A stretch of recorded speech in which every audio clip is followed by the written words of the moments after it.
What's happening?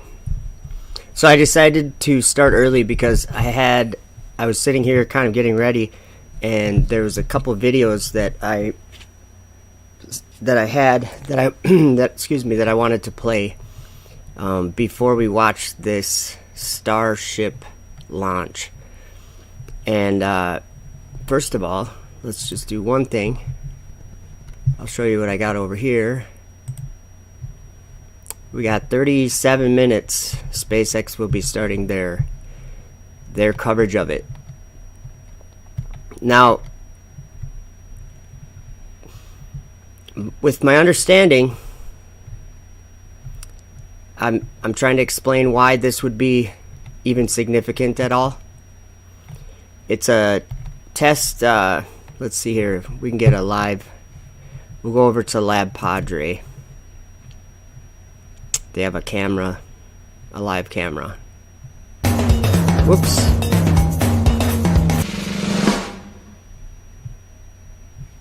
Arby's roast beef sandwich. Couple ads, sorry guys. They have a live camera set up, so I just wanted to show you what we're looking at. It's very large.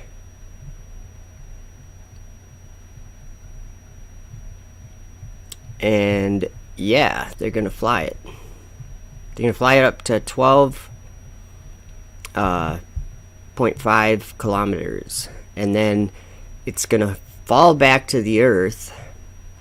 And see those wing kind of things it has on the top and bottom?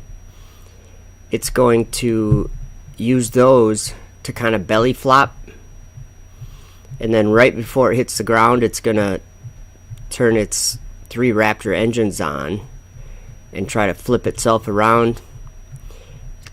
I don't think it looks good for a landing, but so anyway, there's what we're looking at.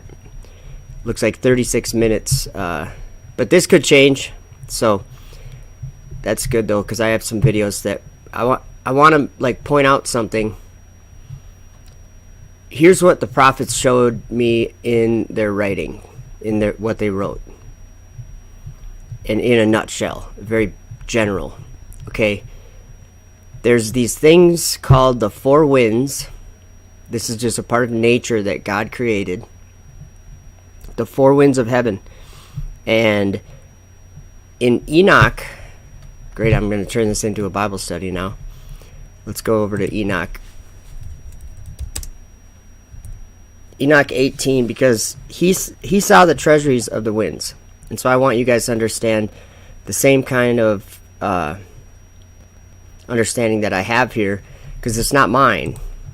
It's actually straight out of these scriptures. So let's read what Enoch says, and I want you to understand how important the 4 winds are and what they do, because this is why a rocket launch is going to be one of these things that everybody sees as the cause of this once it happens. When the sky falls, I'm saying, when it rolls up like a scroll and all these things happen, the stars fall, there's something that's going to cause it. Okay, I'm not saying that's today, but you'll understand what I mean. I saw the treasuries of all the winds. I saw how he had furnished with them the whole creation and the firm foundations of the earth. So let's just go over that again. So the treasuries of all the winds, and God furnished with them, with the winds, he furnished the whole creation and the firm foundations of the earth. Okay, so firm foundations of the earth, the 4 winds, okay? And I saw the cornerstone of the earth. I saw the 4 winds which bear the earth and the firmament of the heaven. Okay?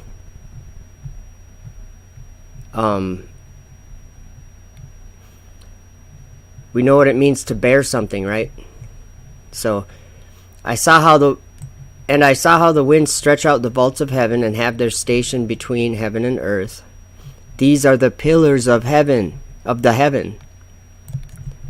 So the 4 winds, he furnished the whole creation and the firm foundations with them. And they also are the pillars of the heaven, the 4 winds, okay? I saw the winds of heaven which turn and bring the circumference of the sun and all the stars to their setting. So it's the four winds of heaven that's the chariot of the sky or whatever that the sun moves on, and it's the entire creation that holds up the entire heaven. Okay. Oops. I saw the winds on the earth carrying the clouds. I saw the path of the angels, and at the end of the earth the firmament of heaven above. Okay. So the winds are a big deal. Now, here's why they're a big deal. Because Enoch saw these machines that we're watching today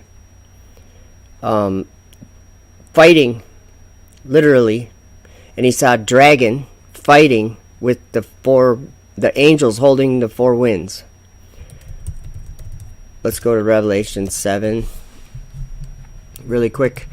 This is part of the battle in heaven, part of the war in heaven. And after these things I saw four angels standing on the four corners of the earth, holding the four winds of the earth, that the wind should not blow on the earth, nor on the sea, nor on any tree. And I saw another angel ascending from the east, having the seal of the living God, and he cried with a loud voice to the four angels, to whom it was given to hurt the earth and the sea, saying, hurt not the earth, neither the sea, nor the trees, till we have sealed the servants of our God in their foreheads.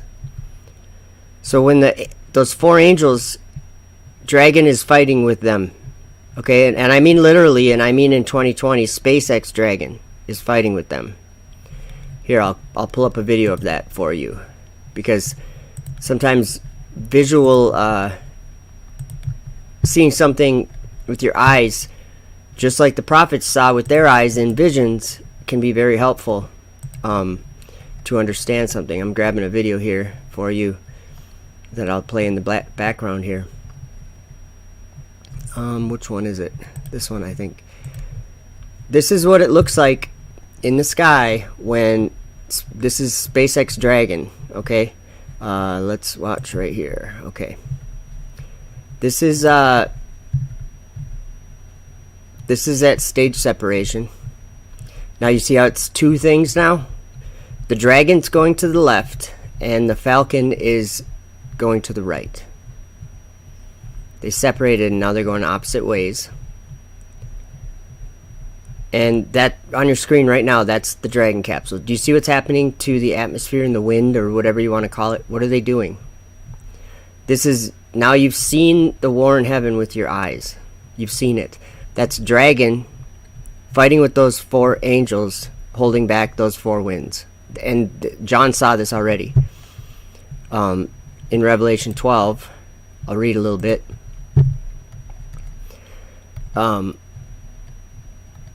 Verse 7, and there was war in heaven. Michael and his angels fought against the dragon, and the dragon fought and his angels. Now listen what it says. And prevailed not, neither was their place found any more in heaven. And the great dragon was cast out, that old serpent called the devil and Satan, which deceiveth the whole world. He was cast out into the earth, and his angels were cast out with him. So at some point in time, well, actually it says in the next verse, and I heard a loud voice saying in heaven, now is come salvation and strength, and the kingdom of our God, and the power of his Christ. For the accuser of our brethren is cast down, which accused them before our God day and night. And they overcame him by the blood of the Lamb, and by the word of their testimony, and they loved not their lives unto the death. Therefore rejoice, ye heavens, that ye that dwell in them. Woe to the inhabitants of the earth and of the sea, for the devil is come down unto you, having great wrath, because he knoweth that he hath but a short time. Do you guys see what's on your screen there? That's what that's in heaven. That's up in the sky. Do you see that? This is a literal fulfillment of what John saw in his vision. People always say that I have an interpretation, or I interpret it a certain way. No, I'm not. I'm observing it. Look on your screen. There's a dragon right there. It's called an observation. I'm observing reality. I'm not interpreting anything. there was war in heaven. And once we understand that it's the four winds, that's why it becomes important when they're launching rockets. Now, this, let's see here. I'm just going to go back over to this page really quick. We got 27 minutes. Now, this flight test they're doing today, you know why it's called a test, right? Because it's something they've never done before. And what is the main part of, well, there's lots of parts of the test, but the part that concerns me is that this is a new kind of rocket engine called the Raptor, and they put 3 of them on this thing that they're launching today, and there's never been 3 Raptors flown. Now, they've flown with 1 Raptor. They've never flown with 3 Raptors. But the flying that they've done with 1 Raptor, it has only been like a 150 meter hop, which, you know what, just for fun, I made kind of a joke video of one of their hops, so we'll watch it here.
The one you're carrying inside your rusty innards. Just you reconsider plain athletic organ. Have no more of this Obi-Wan Kenobi gibberish. You're fortunate he doesn't blast you into a million pieces right here. No. I don't think I can make it. I'm done for. I can't abide those Jawas. Disgusting creatures. I would much rather have gone with Master Luke than stay here with you. I don't know what all this trouble is about, but I'm sure it must be good. You watch your language. Nobody worries about upsetting a droid.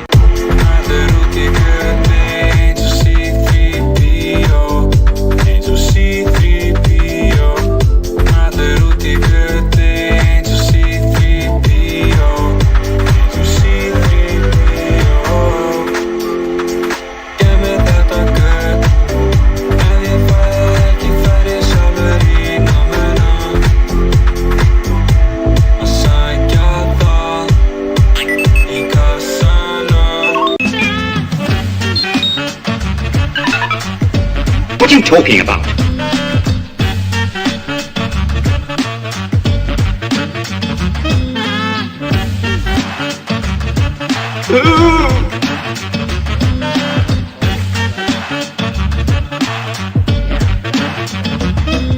How rude!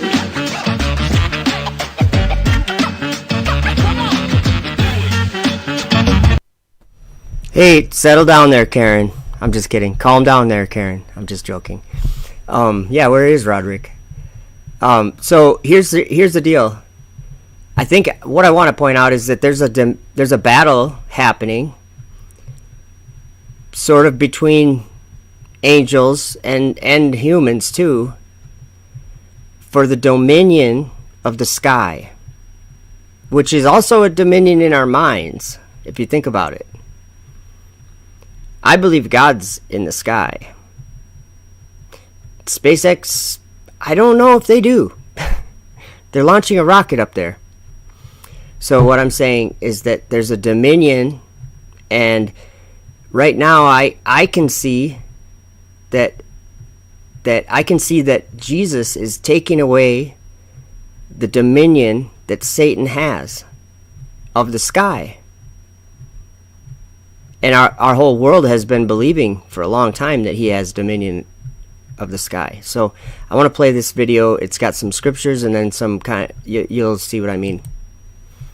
Ignition sequence start. Psalm 14 verse 2. The Lord looked down from heaven upon the children of men to see if there were any that did understand. The SpaceX Crew Dragon spacecraft has arrived at the launch site in Florida for its first crew launch. NASA and SpaceX are preparing for the company's first flight test with astronauts to the International Space Station as part of the agency's commercial crew program. The SpaceX Crew Dragon will launch atop a Falcon 9 rocket with NASA astronauts Bob Behnken and Doug Hurley from historic Launch Complex 39A at NASA's Kennedy Space Center. Proverbs 30 verse 4. Who hath ascended up into heaven, or descended? Who hath gathered the wind in his fists? Who hath bound the waters in a garment? Who hath established all the ends of the earth? What is his name, and what is his son's name, if thou canst tell? The spacecraft is undergoing final testing and pre-launch processing at the nearby Cape Canaveral Air Force Station. Psalm 102 verse 19. For he hath looked down from the height of his sanctuary. From heaven did the Lord behold the earth. Many NASA astronauts who've spent an extended period of time off the planet, such as Ricky Arnold has, return to Earth with a new appreciation for the planet that they left behind. It's also true for astronauts whose trip to Earth orbit may have been on a space shuttle mission and only lasted for a week or two. Former NASA astronaut Bill MacArthur, who has made both kinds of trips, definitely experienced a shift in his worldview after seeing the world from that distance. Psalm 11 verse 4. The Lord is in his holy temple. The Lord's throne is in heaven. His eyes behold, his eyelids try the children of men. The first thing you're overwhelmed with is how darn beautiful it is. It's darn exciting. And so immediately you're trying to identify geographical features, identify places. You look and you see things like a massive thunderstorm, a supercumulonimbus cloud coming up, and it really does come up at you. It is that tangible nature of what you're seeing that really does take your breath away. Job 22 verse 12. Is not God in the height of heaven? And behold the height of the stars, how high they are. I worried my family when I was sending them notes because I started talking about the black velvet of deep space. You look in the sky here on the Earth and, it's like Milky Way or those thin clouds up there. What am I looking at? But everything is really, really vivid. And I think that's another part of the visual aspect, whether you're looking out or looking down. It's part of the same thing of taking a picture of someone. Nothing captures vivid colors and texture and subtlety like the human eye does. And when you're in space, it's the same thing. And I think that's in part why it's such a powerful personal experience. And as much... Man, I must have too much stuff on my computer. Sorry, guys. I just have to pause it. It gets like starts skipping like that. I don't know. It's like an old record player that has a scratch in it or something. But that's like a thing of the past now, isn't it?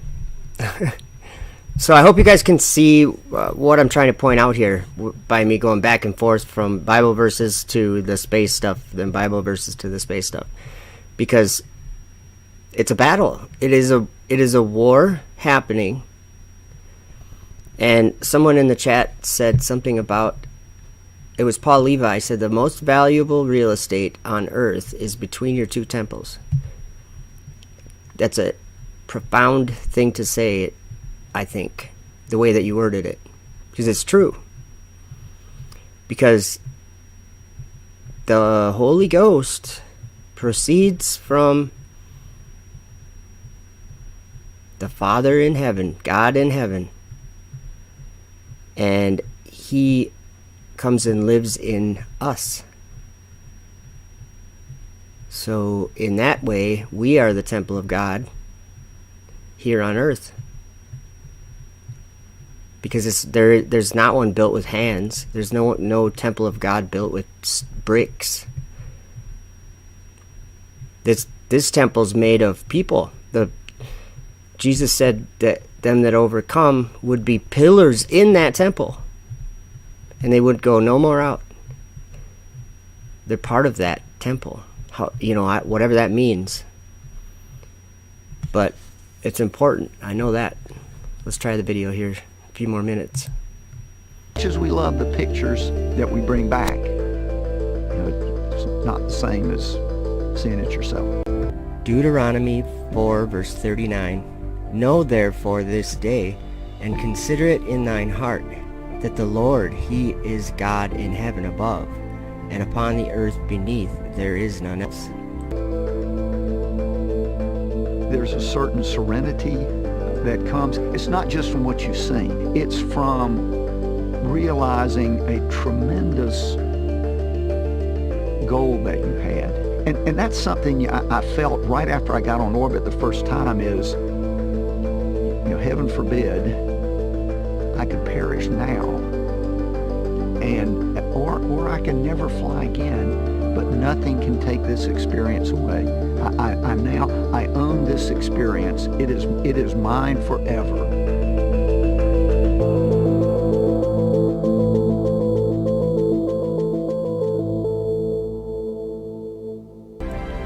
Isaiah 66 verse 1. Thus saith the Lord, the heaven is my throne, and the earth is my footstool. Where is the house that ye build unto me? Where is the place of my rest? Psalm 33 verse 13. The Lord looketh from heaven, He beholdeth all the sons of men. As for the beauty of his ornament, He set it in majesty. But they made the images of their abominations. But they made the images of their abominations and of their detestable things therein. Therefore have I set it far from them, and I will give it into the hands of the strangers for a prey, and to the wicked of the earth for a spoil. And they shall pollute it, and they shall pollute it. And they shall pollute it. So His sanctuary, they're going to pollute His sanctuary. What would that look like, guys, in 2020? Would it look like this? My face will I turn also from them, and they shall pollute my secret place for the... Oh yeah, His secret place. God made darkness His secret place. His pavilion round about Him were dark waters and thick clouds of the skies. So this is all definitely talking about God being in heaven, being where the sky is, above the earth. Someone in chat, Karen, said, how could He see orbit? I'm not sure exactly what you're referring to, but I'll tell you what, it reminded me about something. This morning, I left a comment on Kent Hovind's channel. I was listening to him talking about a bottomless pit. I think it was a video he uploaded yesterday, I think. Hey, Mac Hannon, good to see you. It's been a while. But Kent was talking about a bottomless pit, and he took his globe out, and he was talking about if someone dug a hole to the center of the earth, how in concept it would be a bottomless pit or something. But I left a comment on his chat, and I could probably, might be just as easy to go. It's probably way back in my history by now. I said there's another kind of space, or another kind of bottomless pit that we have, that everyone's aware of in 2020, but nobody really thinks of it as a bottomless pit, and that is an orbit. And that's actually a bottomless pit of darkness. If he saw orbit, then he spoke the lie.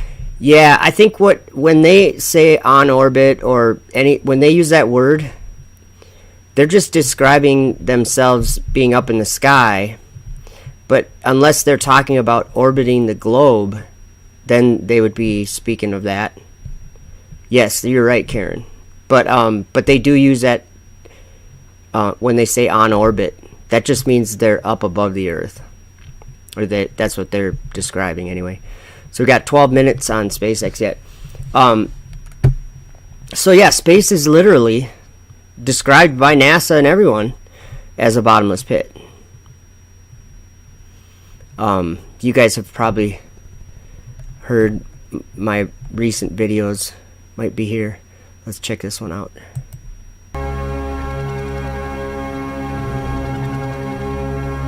The oceans to land. The stars. This is hopefully the first step on a journey towards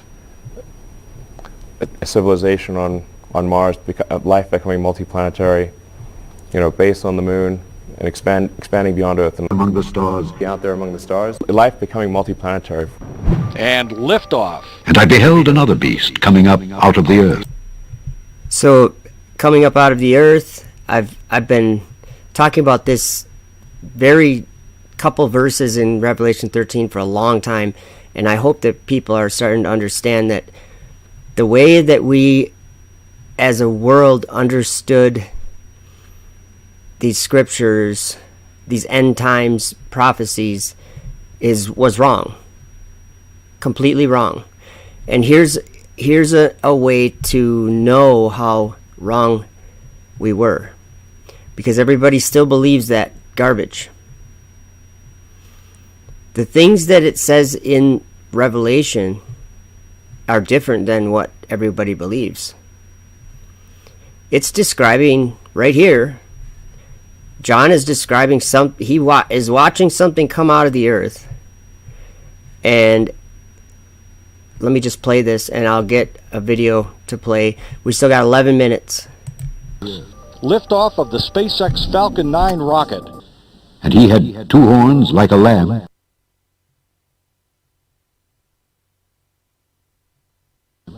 And he spake as a dragon.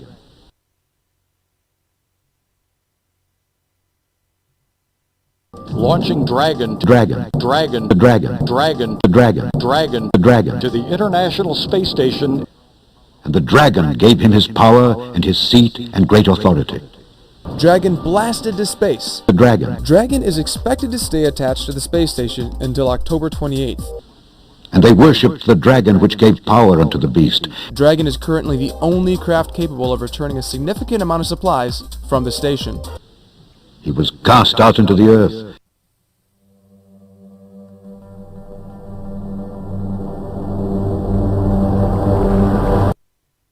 So, what is heaven? I know a lot of people think of it as like another realm or something, but I'm trying to say no, it's just right up in the sky. Hey, Michael Kahn, good to see you, bro. And Michael J. Spencer and everybody. I didn't say hi to hardly anybody, but Captain Caveman, Davey313, Ann Gaynor, Paul Levi, Karen Ann Preston, Michael Kahn, Matt Cannon. Oh, I said hi to Matt Cannon. Hey, Anthony, Gen X Coffee House. I'm scrolling up through the chat. Calvin E., good to see you.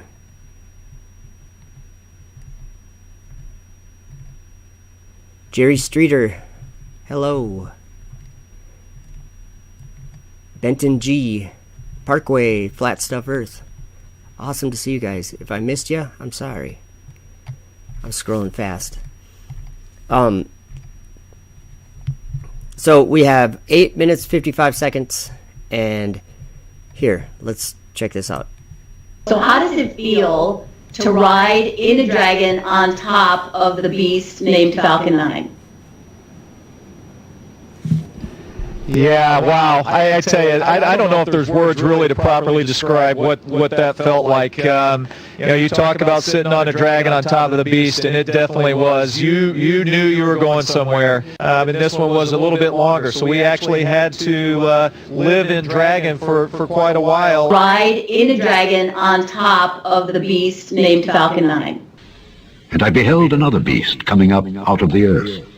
And he had two horns like a lamb. And he spake as a dragon. Sitting on a dragon on top of the beast. Yeah, wow.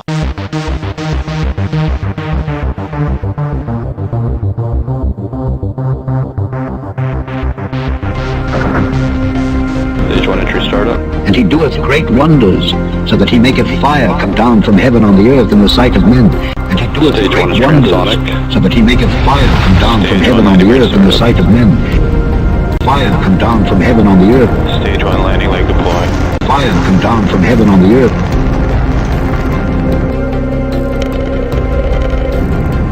Fire come down from heaven on the earth.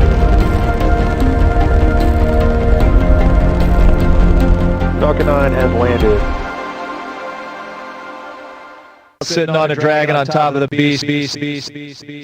It's a bottomless pit In this abyss of darkness, They really believe in the space frontier of the abyss, so to speak. A good abyss. A good abyss.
Oh, thank you, Karen. I'm sorry, guys.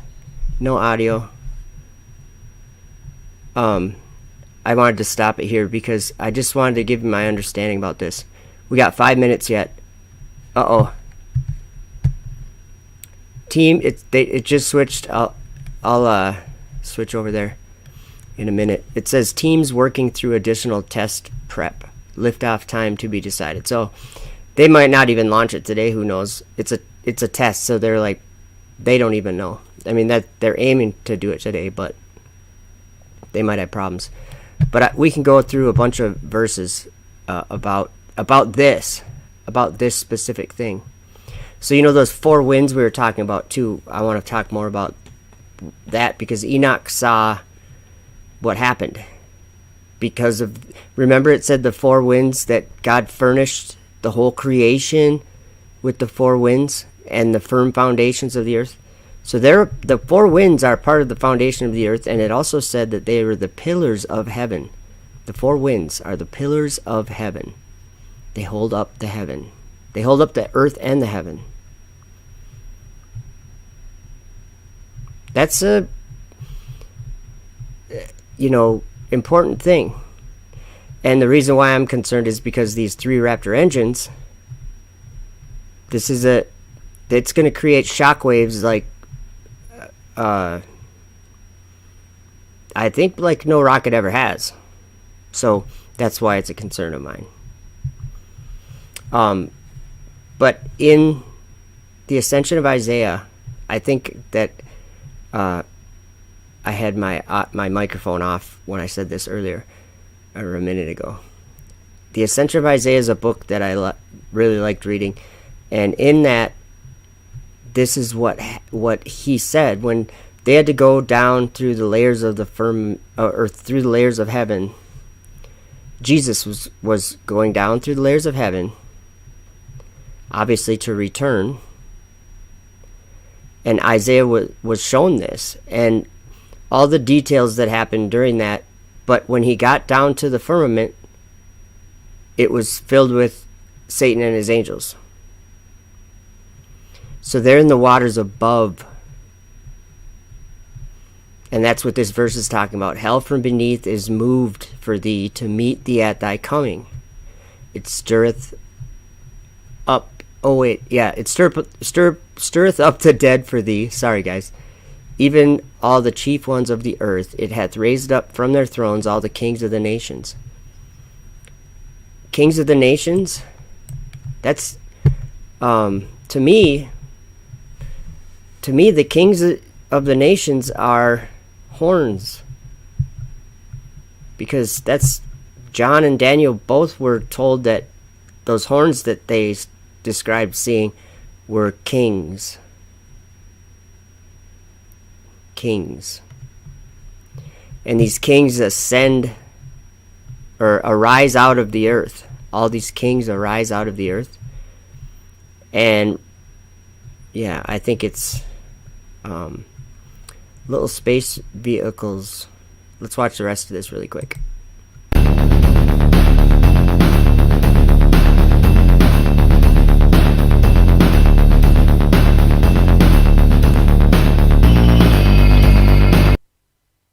Oh yeah, this is I gotta give credit.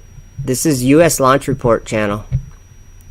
They have a sweet setup. They have a trailer and like a truck with like computers in it, and it's a telescope, and it's 4K, and it tracks by itself, you know, or I'm sure it's very complicated, but they caught this. I'll get my little TV out of the way. We got 1 minute till they still have their timer set at 1 minute, so we'll click over there in a minute. But another firmament anomaly during a Falcon 9 rocket launch. This is like about the time that they're reaching the speed of sound, and they always give it an excuse. It's just part of a shockwave or something. But here, watch this. This is an anomaly that was just found on the last when those astronauts launched to the space station the last time on Dragon, which was called it was called Crew 1. Let's see here. So now I just have to find the video, or no, I'm on the wrong page. Sorry guys. Okay, here we go.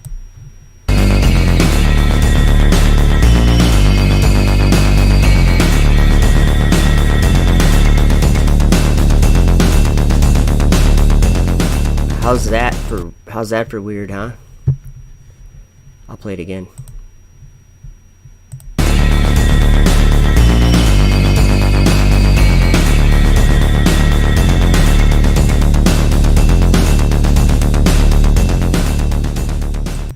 So it says we're waiting for SpaceX, and you guys can see it on that little screen up there, but I was going to show you something else.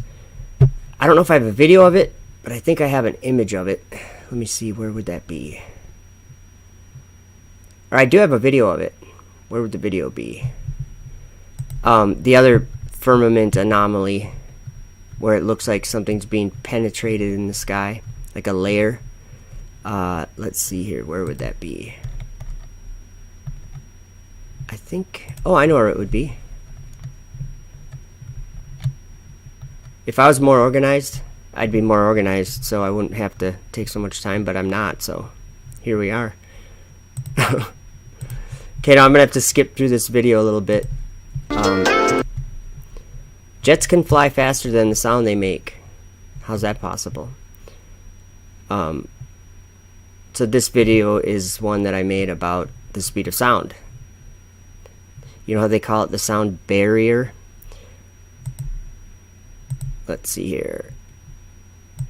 There's a part, yeah, right here. Watch this. Watch these next few clips very carefully. Okay, watch for the vapor cone, and then watch what happens. Do you see that?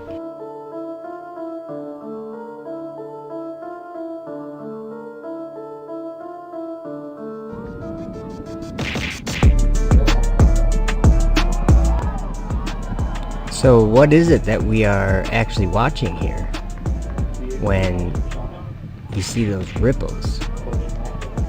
As if there was a barrier of some sort that is being penetrated.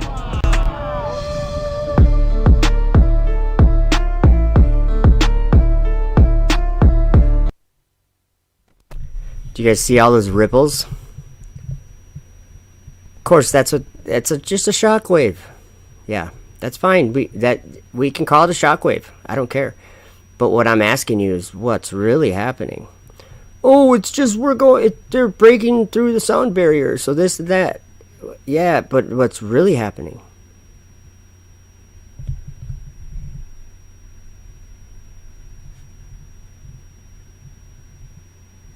Wow, Beulah. I had to read Beulah's comment.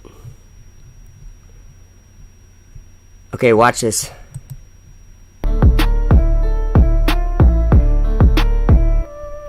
It's called a shockwave, but I'm asking you to think about what's happening.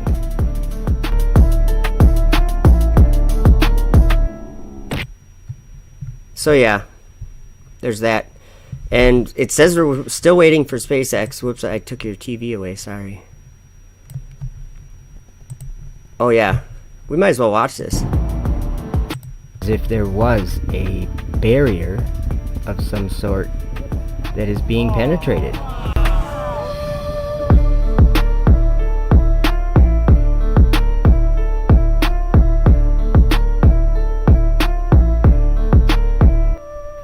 It's called a shockwave, but I'm asking you to think about what's happening.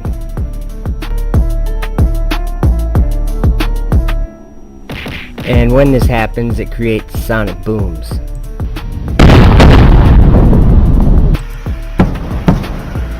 once we hear that boom, we...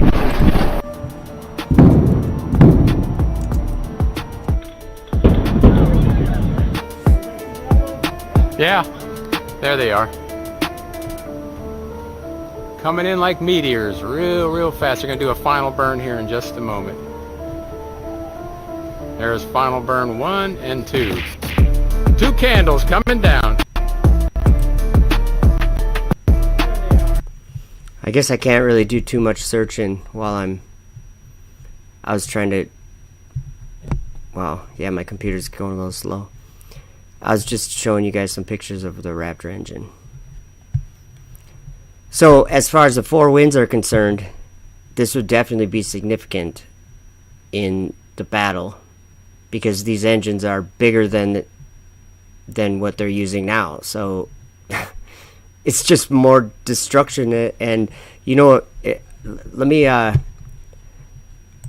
show you why. Do you want to know what the angels think of it? Here, let's go to Enoch chapter 60. Shaking and quaking of the heavens. Quaking of the heaven, Behemoth and Leviathan, the elements. Okay, look what it, just pay it, have some, what's the word, empathy for the angels and for the one sitting on the throne that made all of this. Have some empathy here and think of what they're experiencing. If you believe in them, if you believe that God is in his throne in the sky, because that's what the Bible says. It says it countless times. In the year 500, in the 7th month, on the 14th day of the month, in the life of Enoch, in that parable, I saw how a mighty quaking made the heavens, or a mighty quaking made the heaven of heavens to quake. Okay? Made the heavens of heavens to quake. Now look at show your empathy here now. Show some empathy. And the host of the Most High and the angels 1,000 thousands and 10,000 times 10,000 were disquieted with a great disquiet. Let's see what that word looks like in the dictionary. A feeling of anxiety or worry. To make someone worried or uneasy. Okay, and I'm going to explain to you we're going to go to another chapter, and you're going to get a description of what is doing this, making them uneasy. And the head of days sat on the throne of his glory, and the angels and righteous stood around him. Okay, so this is a description of the last day. He asked Michael, or Michael sends an angel over to him, and he says, this is the last day of God's long suffering, because he's been long suffering until this day, or whatever. Now, and shown mercy until this day. But if we go back to chapter 57, Enoch sees what does this. What is making these angels nervous? And I'm just going to check here. We're still waiting for SpaceX, so we should hear them. Whoops. Okay. This is Enoch again. And it came to pass after this that I saw another host of wagons, and men riding thereon, and coming on the winds. Remember the winds, guys? They hold up the firmament, they hold up the heavens, they hold up the earth.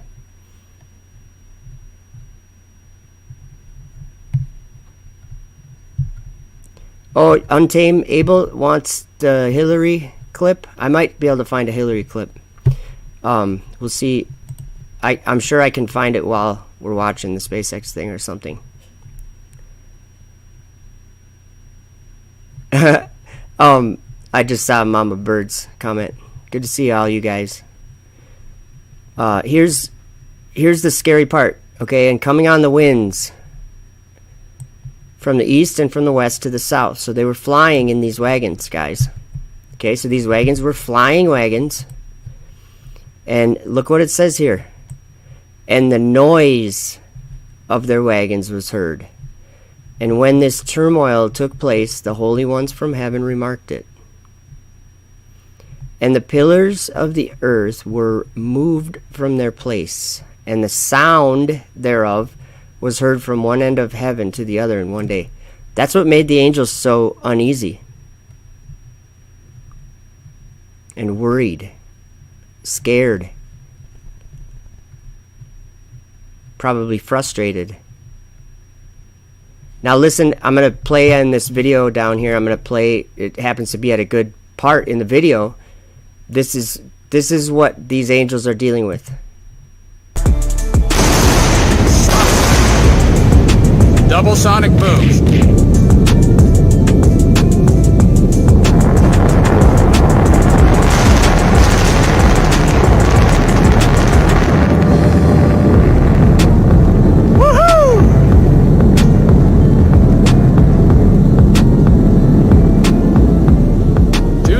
Beautiful landing. By the way, that was just fire coming down from heaven on the earth in the sight of men, because you watched it. Haha. Right? It was on TV, but what I'm saying is these things have come to pass. There's a lot of Christians that are still talking about the Pope, or talking about things on earth, countries, or the US, or the China, or whatever. Forget about it all. Babylon isn't lifting a shout up against people of the earth. Babylon, her sins reached up to heaven.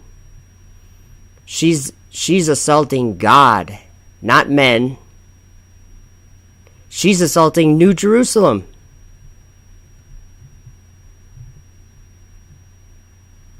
We're still waiting for SpaceX. So it was the noise from their wagons. I'm going to get another video here. It's the noise from their wagons. It shakes apart the air, the atmosphere. And that's what causes the... Actually, I wish I remembered what chapter I was in Enoch. Does anybody know what chapter the Book of the Heavenly Luminaries is? I suppose I could figure that out. Because I want to read... He had a vision of the earth being... falling into an abyss. And I understand that, what he saw. Because there's a... See, on like, there's a thing that if you go up, you go from where you are on the earth, and then you go out of the air. You go out of the air, and you're not, those four winds are not part of that realm anymore. That's a different realm. It's not the earth anymore. Because remember, Enoch said God furnished the whole creation with the four winds.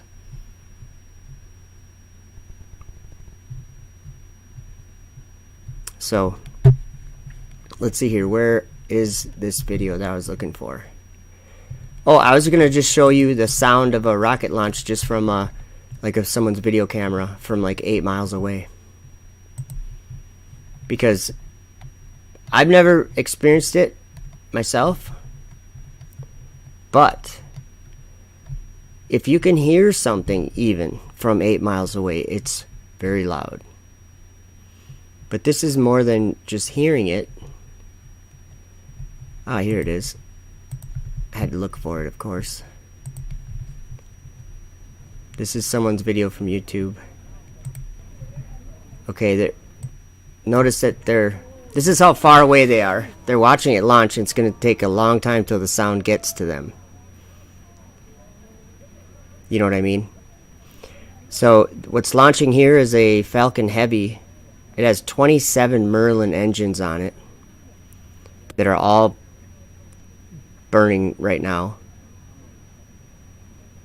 And you'll start to hear the sound here, so I'm just going to cut out. I just want you to pay attention to this sound, and this sound is the sound that Enoch is talking about. This is the sound that makes the angels uneasy, and it echoes in heaven all day.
Now, what's interesting about this particular launch is that,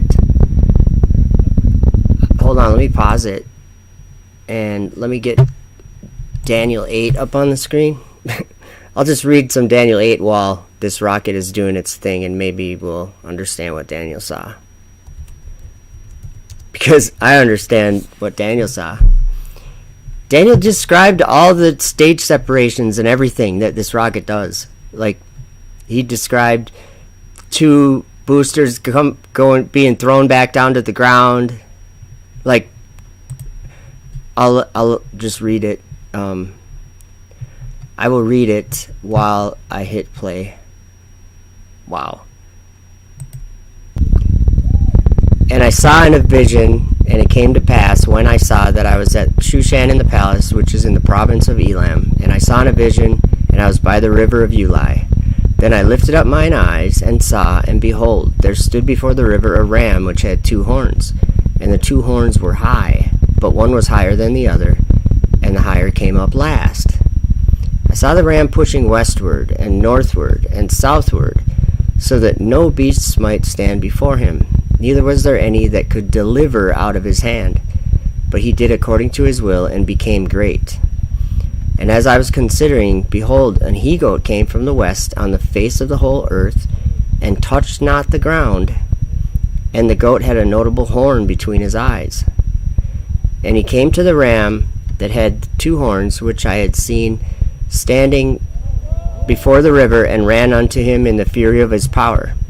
And I saw him come close unto the ram, and he was moved with choler against him, and smote the ram, and brake his 2 horns, and there was no power in the ram to stand before him. But he cast him down to the ground and stamped upon him, and there was none that could deliver the ram out of his hand. Therefore the he-goat waxed very great, and when he was strong, the great horn was broken, and for it came up 4 notable ones toward the 4 winds of heaven. And out of one of them came forth a little horn, which waxed exceeding great towards the south, and towards the east, and toward the pleasant land. And it waxed great, even to the host of heaven. And it cast down some of the host and of the stars to the ground, and stamped upon them. Well, I'll just fast forward here for you.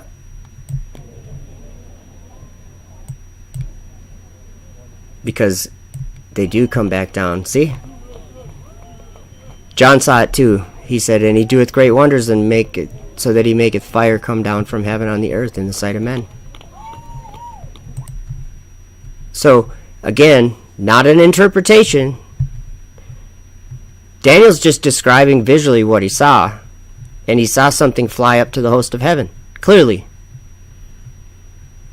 He said it was a he-goat that had a notable horn between his eyes, and it was that the he-goat pulled up the ram all the way up to the stars and then cast him down.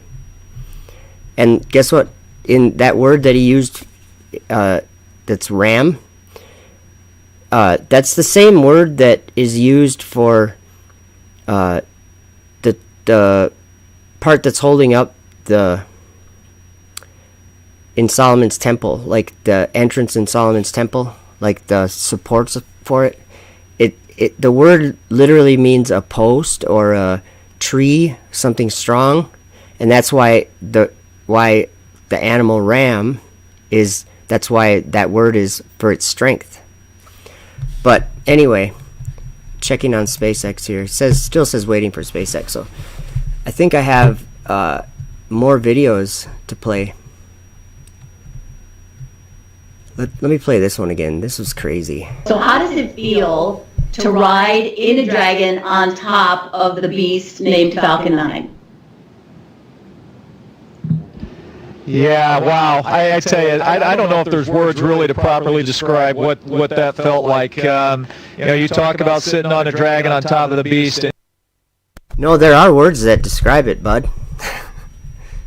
You can read them in Revelation 13, verse 11. John saw it already.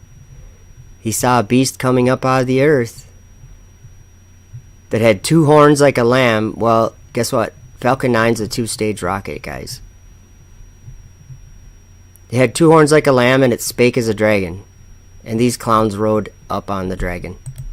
It definitely was. You knew you were going somewhere. And this one was a little bit longer, so we actually had to live in dragon for quite a while. Ride in a dragon on top of the beast named Falcon 9. Not an interpretation, an observation. See, this is an observation we're making together, guys. And it's just the observation that John appears to have made in a vision. And I beheld another beast coming up out of the earth. And he had 2 horns like a lamb, and he spake as a dragon. Sitting on a dragon on top of the beast. Yeah, wow.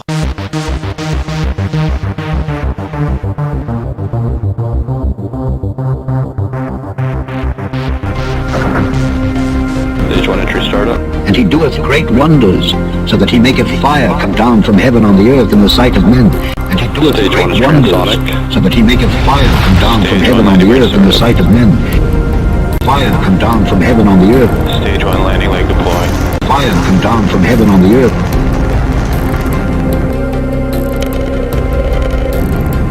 Fire come down from heaven on the earth. Falcon 9 has landed. Sitting on a dragon on top of the beast. It's a bottomless pit. In this abyss of darkness. I really believe in the space frontier of the abyss, so to speak. A good abyss. A good abyss.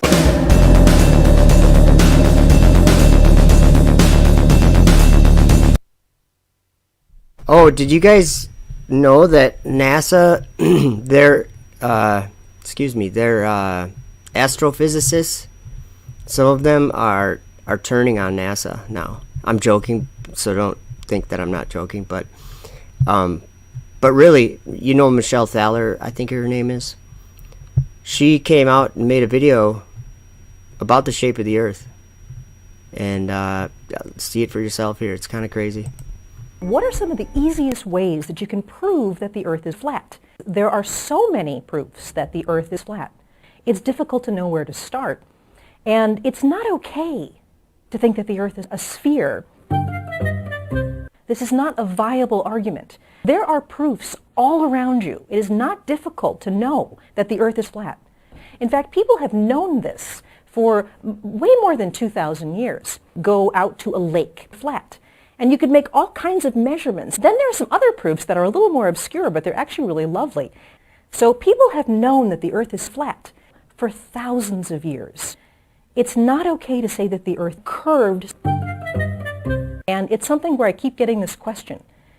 We really need to put this question to bed. Yeah, I agree with you, Michelle. Good. Thanks for speaking out on this. Thanks for speaking the truth to the science community.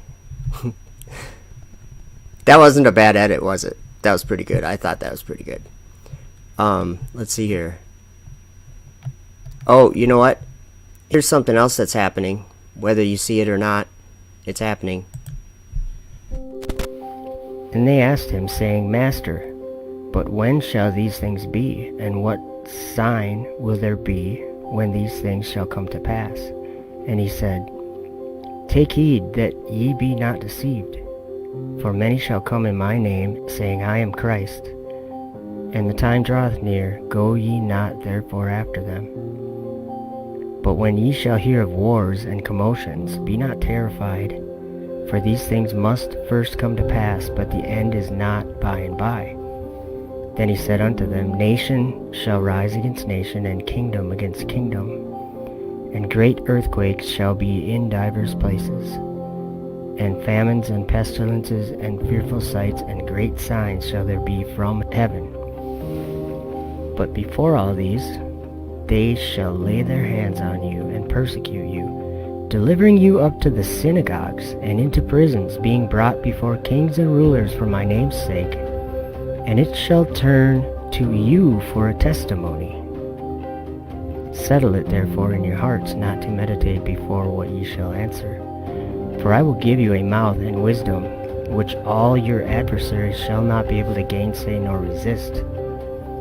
And ye shall be betrayed both by parents, and brethren, and kinsfolks, and friends, and some of you shall they cause to be put to death. And ye shall be hated of all men for my name's sake.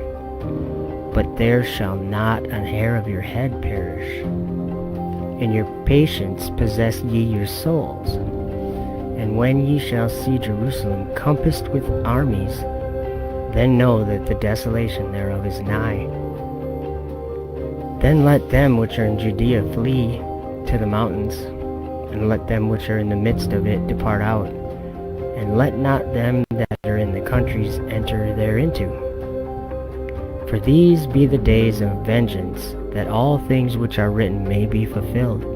But woe unto them that are with child, and to them that give suck, and in those days. For there shall be great distress in the land, and wrath upon this people. Oh man, it's doing it again. It's because I'm trying to, I'm playing with my computer in the background trying to get another video. Because, yeah, like someone said, it was, Calvin E. said, looking more like lunch than launch. That's, couldn't be said better than that. But I'll keep streaming for a while. As long as they still got waiting for SpaceX, that means that, you know what, I can check some other things too, but that means that they are, still trying. Otherwise, they would change the time on their live stream because it takes 2 seconds. So, I think they're just getting the final things ready, probably. Otherwise, we would not see this waiting for SpaceX. Because if I was doing a live stream, which I am right this moment, I could even change it during my live stream, or be like while it says I did that. Actually, I was gonna start this at 10 o'clock, and I started at 9:20, so I changed it. First, I changed it to, I can't remember. I changed it twice. But Lee Redpath is 42 on April 1st. Is that an April Fool's joke, or is that true? I'm 43 on August, or well, I'll be 44 on next August 24th. Okay, let's finish these verses.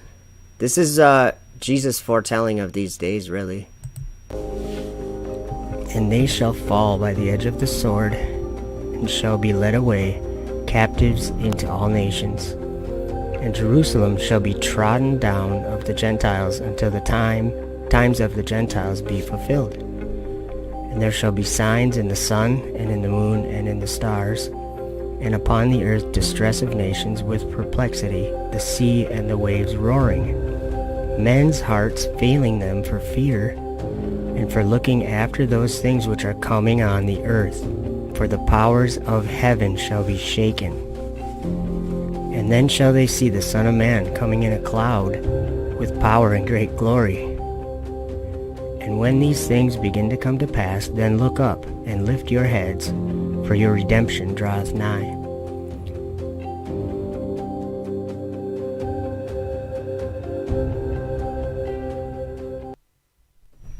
So here's another one. There's 148,604 people waiting for SpaceX. That's crazy. We're going to watch this video that I made a while back. Jesus is coming, guys.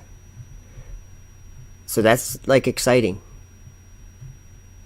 And I don't mean that someday Jesus is coming. I mean, he's flying with the clouds of heaven right now. And that's why these SpaceX people have these strong desire to get up there. They're trying to climb up some other way, and it's not going to work. To hear them speak in our tongues the wonderful works of God. And they were all amazed, and were in doubt, saying one to another, What meaneth this? Others, mocking, said, These men are full of new wine. But Peter, standing up with the 11, lifted up his voice and said unto them, Ye men of Judea, and all ye that dwell at Jerusalem, be this known unto you, and hearken to my words. For these are not drunken, as ye suppose, seeing it is but the 3rd hour of the day. But this is that which was spoken by the prophet Joel. And it shall come to pass in the last days, saith God, I will pour out of my Spirit upon all flesh, and your sons and your daughters shall prophesy, and your young men shall see visions, and your old men shall dream dreams. And on my servants and on my handmaidens I will pour out in those days of my Spirit, and they shall prophesy. And I will show wonders in heaven above, and signs in the earth beneath, blood and fire and vapor of smoke. The sun shall be turned into darkness, and the moon into blood, before that great and notable day of the Lord come. And it shall come to pass that whosoever shall call on the name of the Lord shall be saved. Go ye into all the world, and preach the gospel to every creature. He that believeth and is baptized shall be saved, but he that believeth not shall be damned. And these signs shall follow them that believe.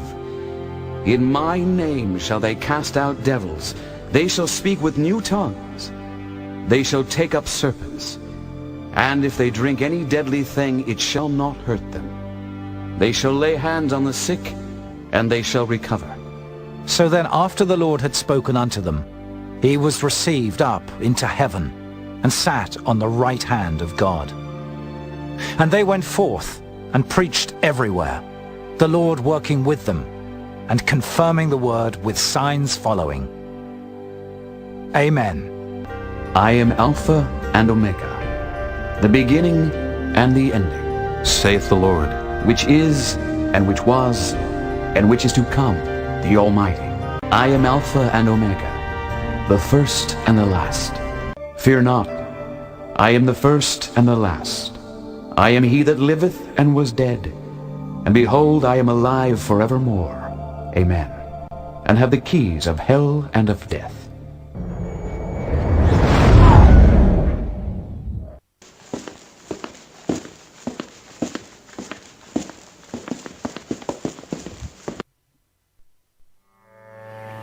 We all realize that the first lunar landing will be a hard act to follow. There's only one moon, and I'm afraid we can't offer many more spectaculars like that in the years to come. The interest and the attention of the space program will now be turned to put all that new capability to use for Earth-related applications, for the benefit of man, for the benefit of the taxpayer and his less favored brother in underdeveloped and hungry countries. That is what I will pay my attention to in the years to come in Washington.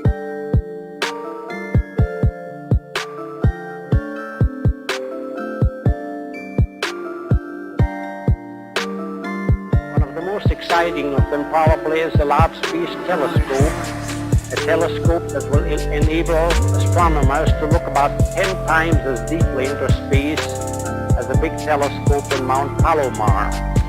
Some people have said we can look so deep into space with that space telescope in orbit that we may be able to see the hand of the Maker.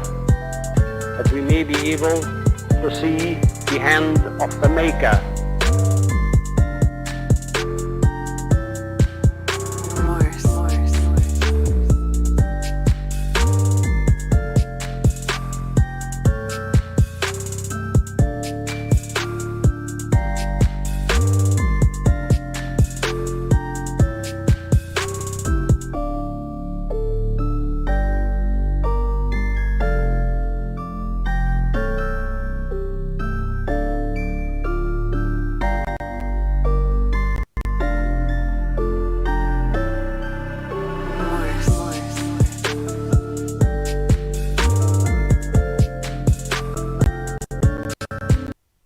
Since my computer's doing that, I gotta mention that Elon Musk says we want science fiction to become true.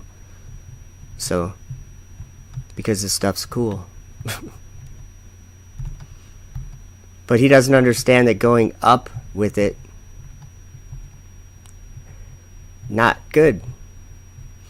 You know, it reminds me of a video of, where did I see that one? Have you guys seen what's up there in space? It's like it's like weird because it's like hush hush or something, but it shouldn't be. Let me see if I got some footage for you. We'll watch some raw, I think if I find it, yeah, raw NASA footage, unedited, of, and we'll find it in this. This is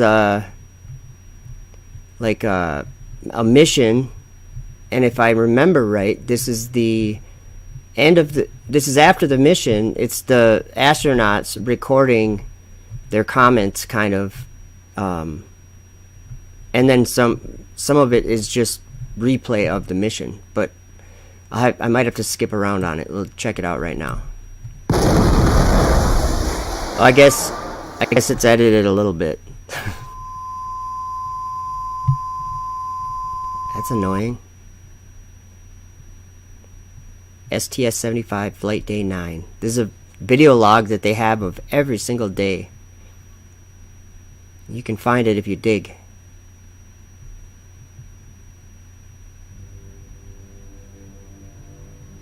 Yeah, this is the unedited video.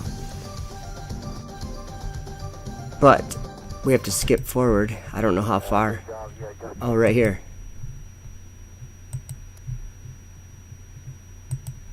So they had a tether. I don't want to play the whole thing. I just got to go back so you can see the tether, and then we'll skip forward. Where is it? Trying to track with the arms sort of semi-rigid. Well, the tether broke off anyway. Pretty good job, Jeff. And so they're watching it with their camera. And this is when it gets weird. Great news, Franklin, and we'll look for that picture. Here, I'll go back a little bit more. Window. It's not very good. It was very low, and the window's pretty dirty. All right, here we go. It was hard to get access, but I might as well downlink it. It was about 2.5 minutes worth. Thank you, Jeff.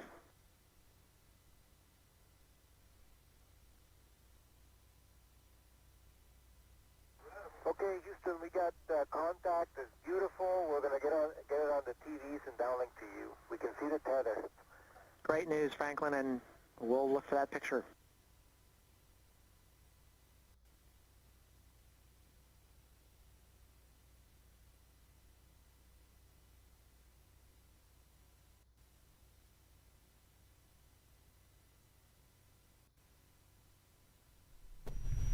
This is what they see up there.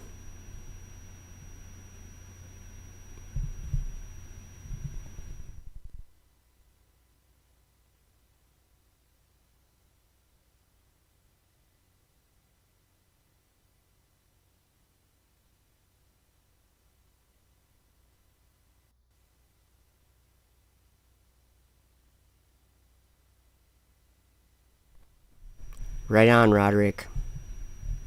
We're not struggling against flesh and blood. This is what we're struggling against, is things like on the screen right here.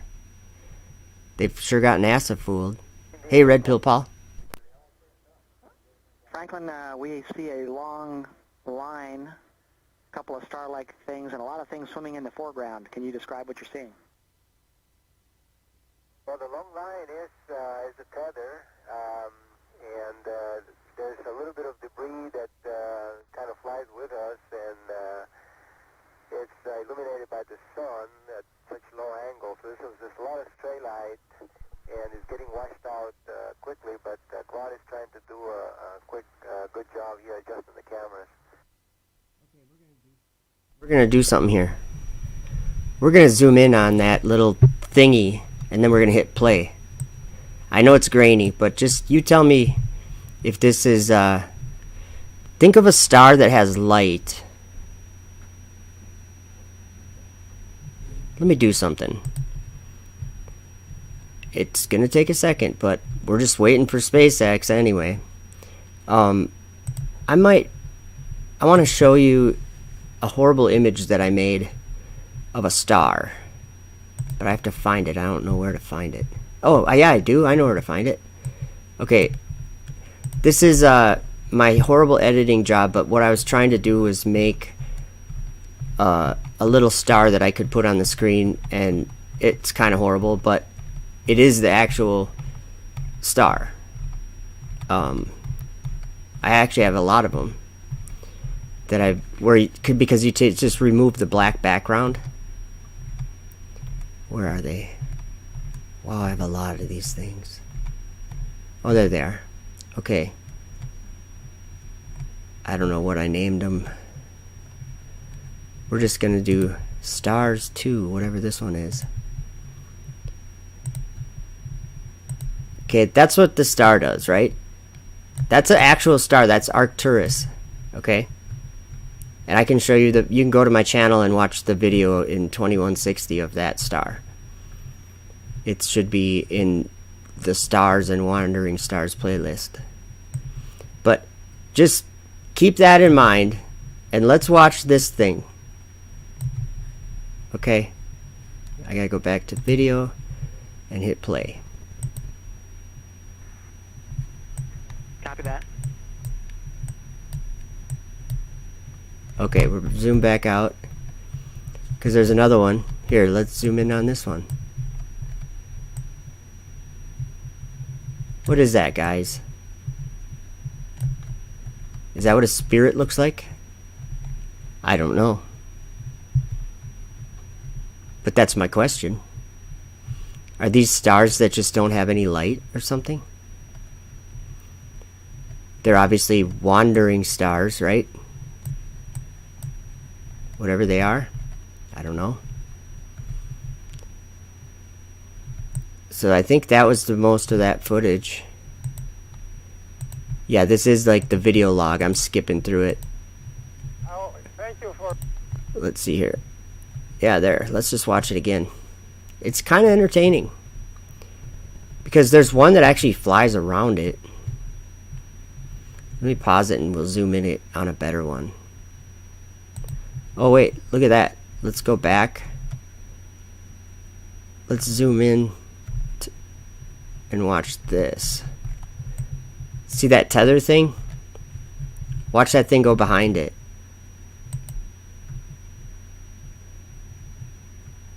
A lot of them are going behind it. It appears that way.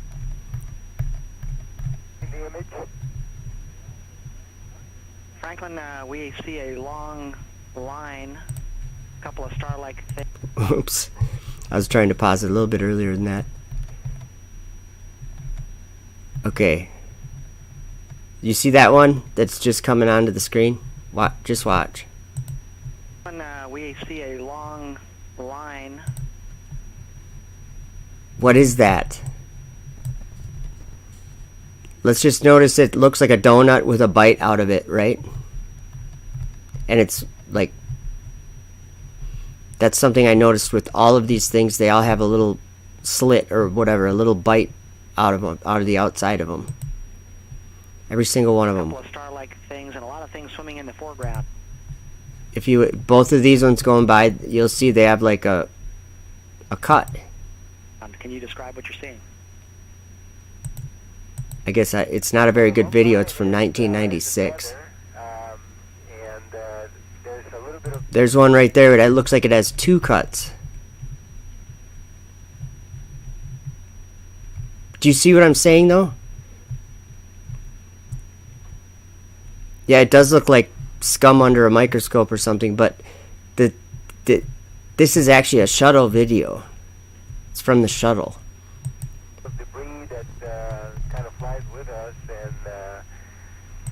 Okay, there's another one. I'm pausing it and showing you up close. See, it's got a slit or a cut in it. So these are not just like something out of focus. Like you could see like something being out of focus. Well, that's what they would claim. All of the videos of my stars are out of focus. That's what they would claim. Because they would say, oh, that's not what they look like. Well, they don't know what they look like because there's one on this one right here, the one that I made. This is made from a video that I took of the sky, of a star in the sky. So there's that. Anyway, we're still waiting for SpaceX. Let's just let's look at a couple more of these.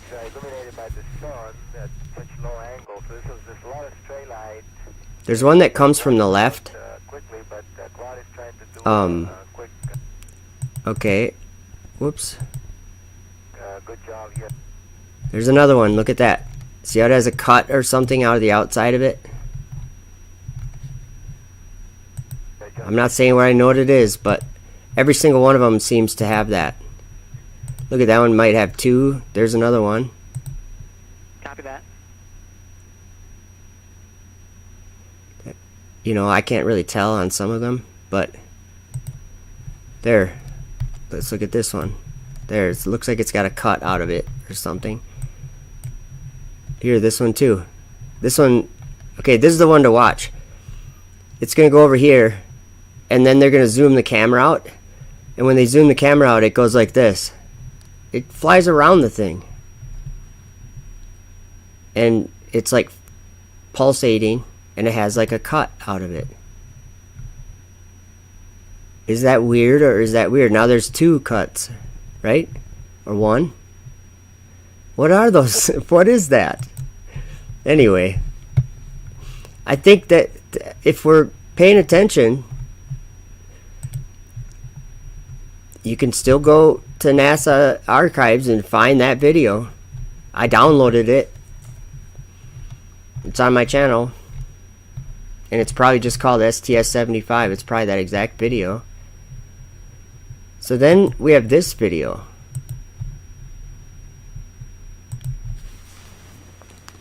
Now I know this looks fake. That's not what I'm talking about. What I'm talking about is if they put a car on a rocket, they'll have no problem lifting it up high in the sky and letting go of it. Right? So, what if they did? And they put a camera on it and this is what they saw?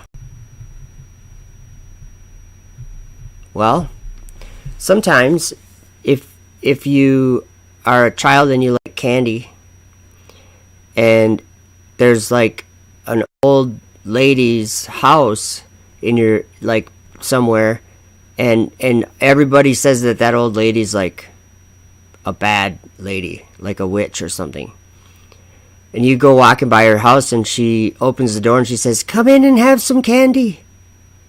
You go in there to have some candy. She couldn't lie to you and trick you while you were in there, could she? No. They're going into outer darkness and trying to look at the earth. Is it going to look right? What I'm saying is, look at that curve right there. Water doesn't do that. So it's an illusion. And then they'll say, no, we orbit, so it's not an illusion. Well, that's an illusion. Why is the space station always above the Earth? They never experience going around anything. They're just above it, going on a trajectory, going in one direction.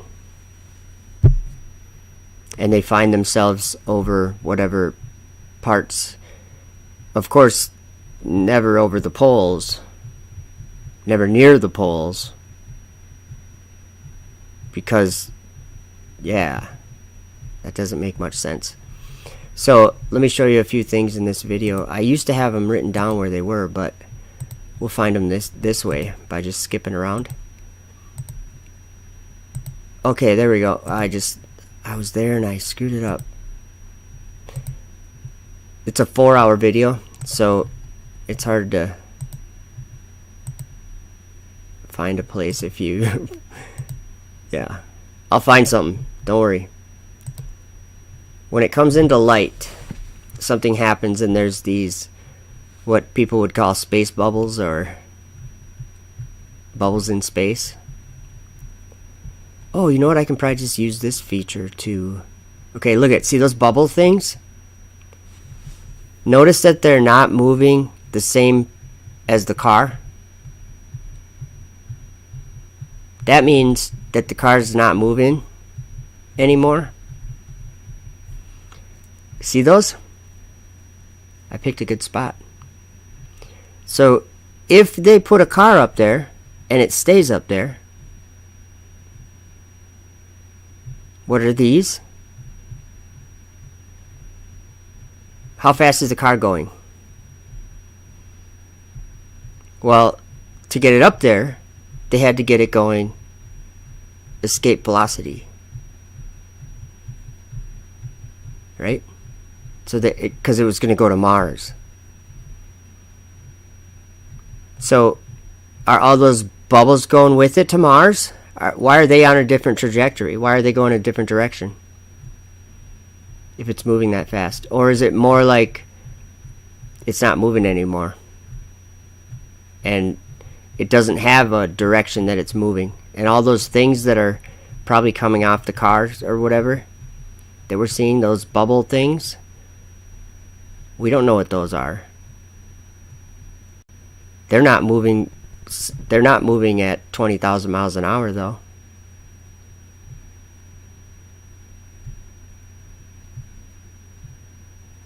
It's a different realm. They're not in the earth anymore. You know, in how in Revelation it says the beast that was and is not, or yeah, was and is not and yet is. Think about that. We built it here on the earth, but it is no more. It goes into perdition. It's already in the abyss, which will become fire.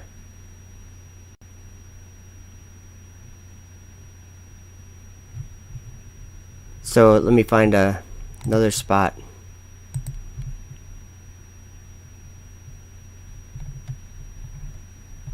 Maybe there's bubbles here. Oh yeah.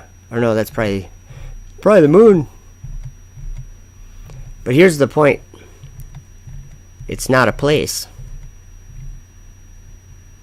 So anything that's happening here is like, it's fake. It's like our definition of fake in this world would be when you're doing something that isn't real. Like, there's some bubbles. Like if you were, like if that was a toy car in a movie set, that would be a form of fake, right? What if it was a real car, not in a place anymore, but God was allowing it so that we would believe this lie that Satan continues to tell? It's pretty strong delusion, but there's a lot of people that see right through it. Global pandemic. What a joke. No globe, no pandemic. That is that's like it's like a spell that a bunch of probably, I don't really know, locusts, something that came up from the bottomless pit. Oh yeah, I saw in the chat someone said something about the Nephilim being released. I gotta explain that. The Nephilim have never been bound up. The Nephilim are on the earth, bound to the earth, I guess. But the Nephilim are, they're not observed, but they torment men and make men have sorrow. And they do things, but they're not observed, Enoch said. So they're the spirits on the earth that were born on the earth. They were born of the fallen angels and human women. And they are always here, what does it say? Hungering. And basically, I think they try to inhabit people. And I think they do it really, like, without people noticing. Like all of us, without noticing. But SpaceX is we're still waiting on them. So Nephilim are the spirits of, well, the Nephilim would be giants, right? Nephilim Pact. I think you're probably referring to, should I go to Enoch and read that? I will. It was angels that had a pact. The Nephilim aren't angels. Let's see here. I'll go to Enoch 1. Is that, I don't even know if that's Enoch 1. It's probably like Enoch 6 or something. Whoops. Enoch 5. We'll try. I like that Wikisource one. That one's nice. So I'll just type it in.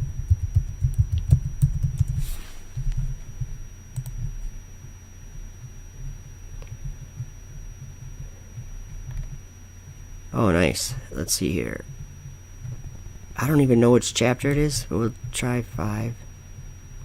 Or wait, no. It's 15. It's chapter 15. God explains to Enoch.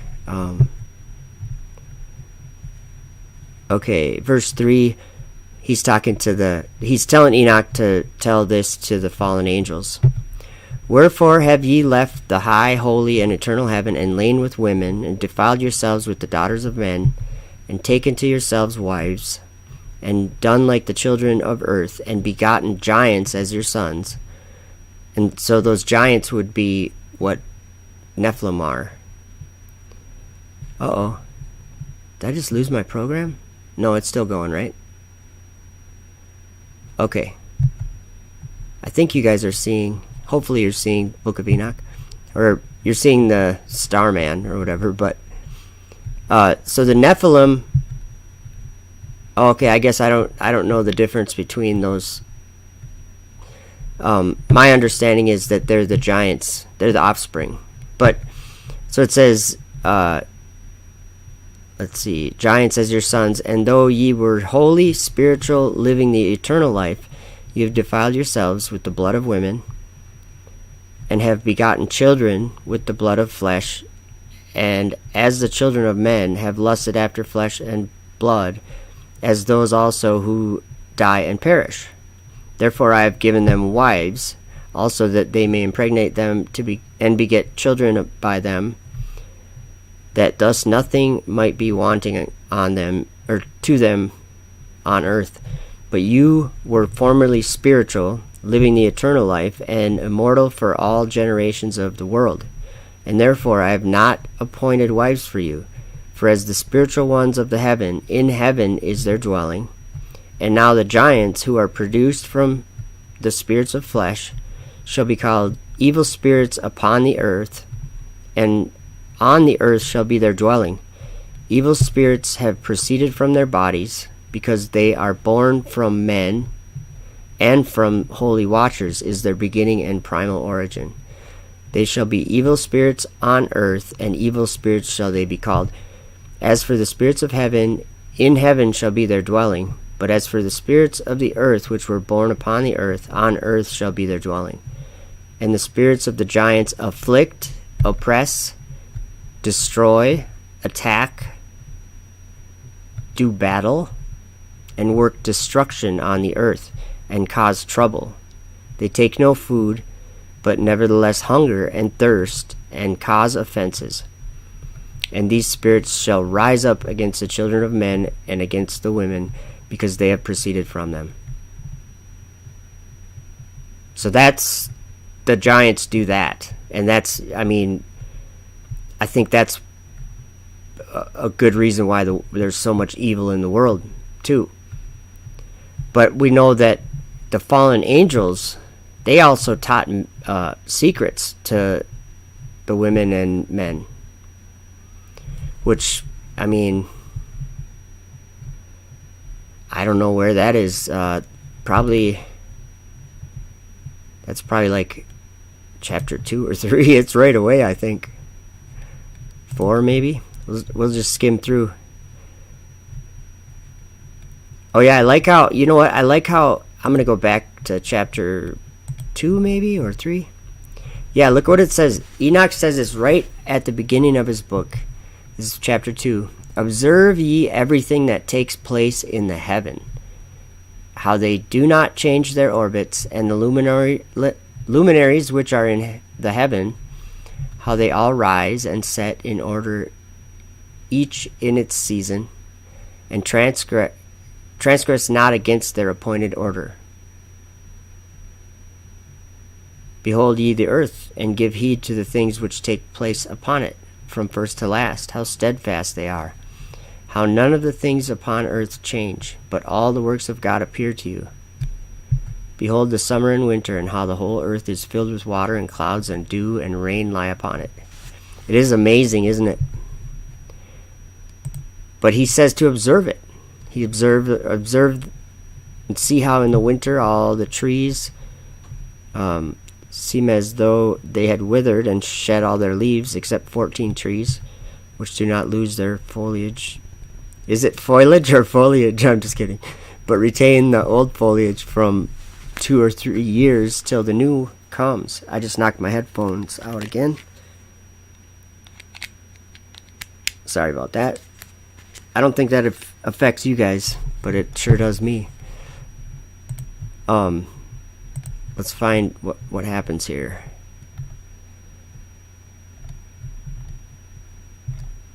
Oh, talking about the curse. The fall of the angels. Okay, here we go. Chapter, is this 6? Yeah. And it came to pass, when the children of men had multiplied, that in those days were born unto them beautiful and comely daughters. And the angels, the children of the heaven, so these are angelic, they're angels, saw and lusted after them, and said to one another, Come, let us choose us wives from among the children of men, and beget us children. So this was angels that did this. I'm just looking at some of the chat here. Yeah, so it wouldn't be a Nephilim pact, it would be a fallen angel pact, I guess it would be. Here's it. I'll read about it. And Semyaza, who was their leader, said unto them, I fear ye will not indeed agree to this deed, and I alone shall have to pay the penalty of a great sin. And they all answered him and said, Let us all swear an oath, and all bind ourselves by mutual imprecations, not to abandon this plan, but to do this thing. Then swear they all together, and bound themselves by mutual imprecations upon it. And they were all in 200 who descended. So they came down from heaven in the days of Jared on the summit of Mount Hermon, and they called it Mount Hermon because they had sworn and bound themselves to mutual imprecations upon it. And then that's all their leaders' names, so I'm not going to try to do that. So that is the pact I think that you're probably talking about. And now here's another misconception. Let's go to chapter 10. This is widespread. Probably a lot of you in the chat. So I'm still kind of talking about Captain Caveman's comment about the Nephilim being released. So they're never going to be released by God or anything or any angels. They're only going to be released by men. And it happens at the end. And that's what we read about in Revelation with the angel of the bottomless pit being given the key to open the bottomless pit. They've opened it. But it's men that manifest these things by making rocket technology and things like this. So let's see here. I'm looking for chapter 10. So they were punished, right? These angels for doing what they were doing. I'll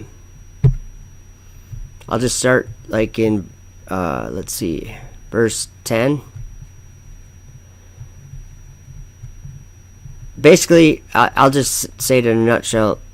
They have to watch their offspring kill each other off, and then they would be, let's see here, they're going to be bound in the earth or buried in the earth. And a lot of people think that that's where they stayed, but that's not where they stayed. They were moved to what God was telling Enoch in chapter 15. The heavenly spirits, their dwelling shall be in heaven, because they're spirits. But the spirits that were born on the earth will stay on the earth. But in verse 11, and the Lord said unto Michael, Go bind Semjaza and his associates who have united themselves with women, so as to have defiled themselves with them in all their uncleanness. And when their sons have slain one another, and they have seen the destruction of their beloved ones, bind them fast for 70 generations in the valleys of the earth. So I saw someone, Captain Caveman said 1900. That's something that is not understood. Yes, not to be released, Philip. So that's what I'm going over, though. So it says, bind them fast for 70 generations in the valleys of the earth, till the day of their judgment and of their consummation, till the judgment that is forever and ever is consummated. So there's two judgments there. And then it says, in those days they shall be led off to the abyss of fire, and to the torment and the prison in which they shall be confined forever. So they were given two two judgments. One was 70 generations, and when that was consummated, they were led off to the abyss of fire, where they shall be confined forever. So that is what happened. So where are they confined right now? In the abyss of fire. And so this is where the problem comes in, because now, and this is all being revealed to those who believe it, I guess. I don't know what else to say.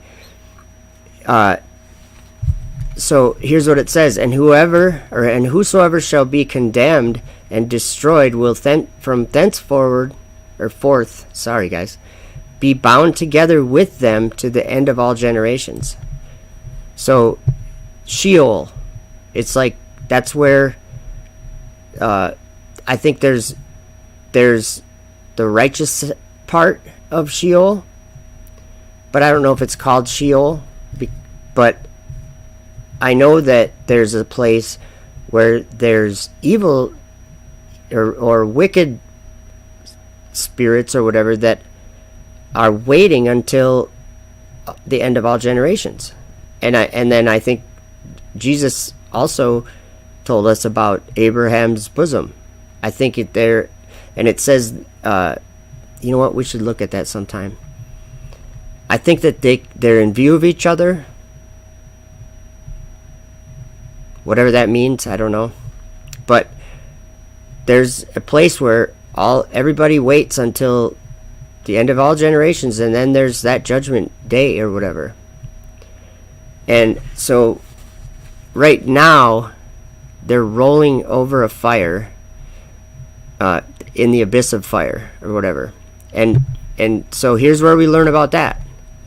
So if you understand that they aren't released, they are still imprisoned up in the sky in darkness, then you can understand what happens in Enoch chapter 18.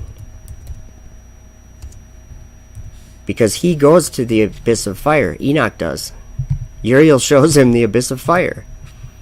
And he sees all these spirits there. Let's see. Okay. We'll start in verse 11. And I saw a deep abyss with columns of heavenly fire, and among them I saw columns of fire fall, which were beyond measure, alike toward the height and towards the depth. And beyond that abyss I saw a place which had no firmament of heaven above, and no firmly founded earth beneath it.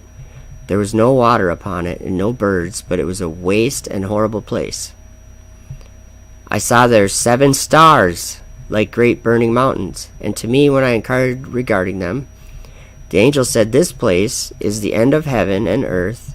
This has become a prison for the stars and the host of heaven." Now listen, remember it was the abyss of fire? So it says, "And the stars which roll over the fire are they which have transgressed the commandment of the Lord in the beginning of their rising, because they did not come forth at their appointed times. And he was wroth with them and bound them till the time when their guilt should be consummated, even for 10,000 years." So now we know where we are, and that is we're in space, or we're in that desert place he's talking about, because there's 7 stars there that transgressed. So those are the wandering stars. Those are in this world we call them Jupiter, Mars, Saturn, Neptune, Uranus, which I have a funny clip about. I don't remember where it is, and I won't repeat it. It's a little girl talking about, or her mom's telling her planets, and she gets to Uranus, and she's like, "Mars," and the little girl's like, "Mars," and then she gets to Uranus, and she's like, "Uranus," or Uranus, and the little girl goes, "My anus." You get it. But those ones are the ones that he saw. 7 stars like great burning mountains. Okay? And this place is the end of heaven and earth. It's become a prison for the stars. That's why they're bound there. Jude verse 13 mentions them. It says, raging waves of the sea, foaming out their own shame, wandering stars, to whom is reserved the blackness of darkness forever. So the place we call space is a prison for the stars that transgressed. So, and it's a place there's no water, no birds, and it's a waste and horrible place. There's no firmament above it. There's no firmly founded earth beneath it. It is a place of darkness. And that's I think part of the problem, is that God made darkness his secret place, and there are secrets there. They're being revealed. And I think a lot of people believe in these secrets. Now look at, so they're in that place. This place is the end of heaven and earth. It's become a prison for the stars. So they're in there, and look what else, look who else he sees in there. This he sees in there. Excuse me.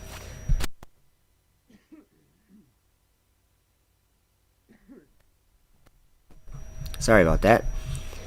And Uriel said to me, here shall stand the angels who have connected themselves with women. So the ones we were just reading about, oops, that's not the right chapter. I don't think I have it open anymore.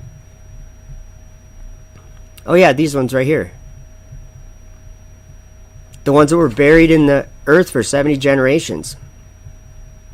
Right?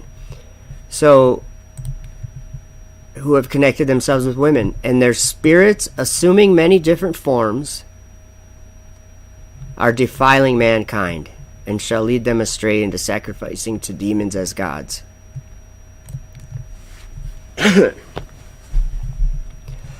That's where they are. They're in darkness, bound on excuse me.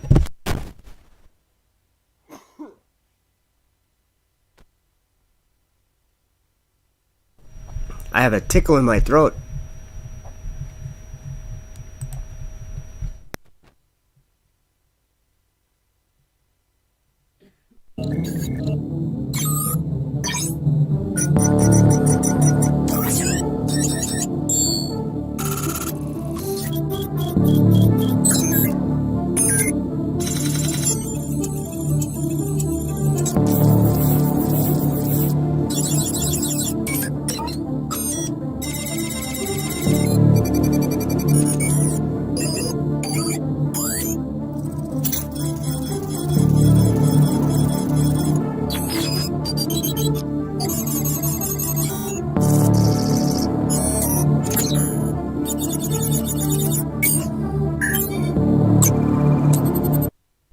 As for the beauty of his ornament, he set it in majesty, but they made the images of their abominations and of their detestable things therein. Therefore have I set it far from them, and I will give it into the hands of the strangers for a prey, and to the wicked of the earth for a spoil, and they shall pollute it, and they shall pollute it. My face will I turn also from them, and they shall pollute my secret place, for the robbers shall enter into it and defile it. Make a chain, for the land is full of bloody crimes, and the city is full of violence. Wherefore I will bring the worst of the heathen, and they shall possess their houses. I will also make the pomp of the strong to cease, and their holy places shall be defiled. Destruction cometh, and they shall seek peace, and there shall be none. He bowed the heavens also and came down, and darkness was under his feet. And he rode upon a cherub, and did fly, yea, he did fly upon the wings of the wind. He made darkness his secret place. He made darkness his secret place. His pavilion, round about him were dark waters, and thick clouds at the skies. My face will I turn also from them, and they shall pollute my secret place, for the robbers shall enter into it. Verily, verily, I say unto you, he that entereth not by the door into the sheepfold, but climbeth up some other way, the same is a thief and a robber. and they shall pollute my secret place, for the robbers shall enter into it and defile it. But he that entereth in by the door is the shepherd of the sheep. To him the porter openeth, and the sheep hear his voice, and he calleth his own sheep by name, and leadeth them out. And when he putteth forth his own sheep, he goeth before them, and the sheep follow him, for they know his voice. And a stranger will they not follow, but will flee from him, for they know not the voice of strangers. This parable spake Jesus unto them, but they understood not what things they were which he spake unto them. Then said Jesus unto them again, Verily, verily, I say unto you, I am the door of the sheep. All that ever came before me are thieves and robbers, but the sheep did not hear them. I am the door. By me, if any man enter in, he shall be saved, and shall go in and out and find pasture. We'll see if got my voice back. Wow. I have a lemon drop now. So I was gonna grab another video because I'm gonna just keep waiting because this excuse me, this should be entertaining. Let's see here.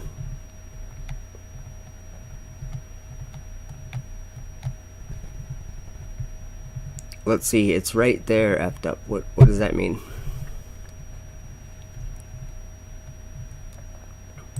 Ooh, scarlet color? Scarlet colored beast? Let's just see what this video is.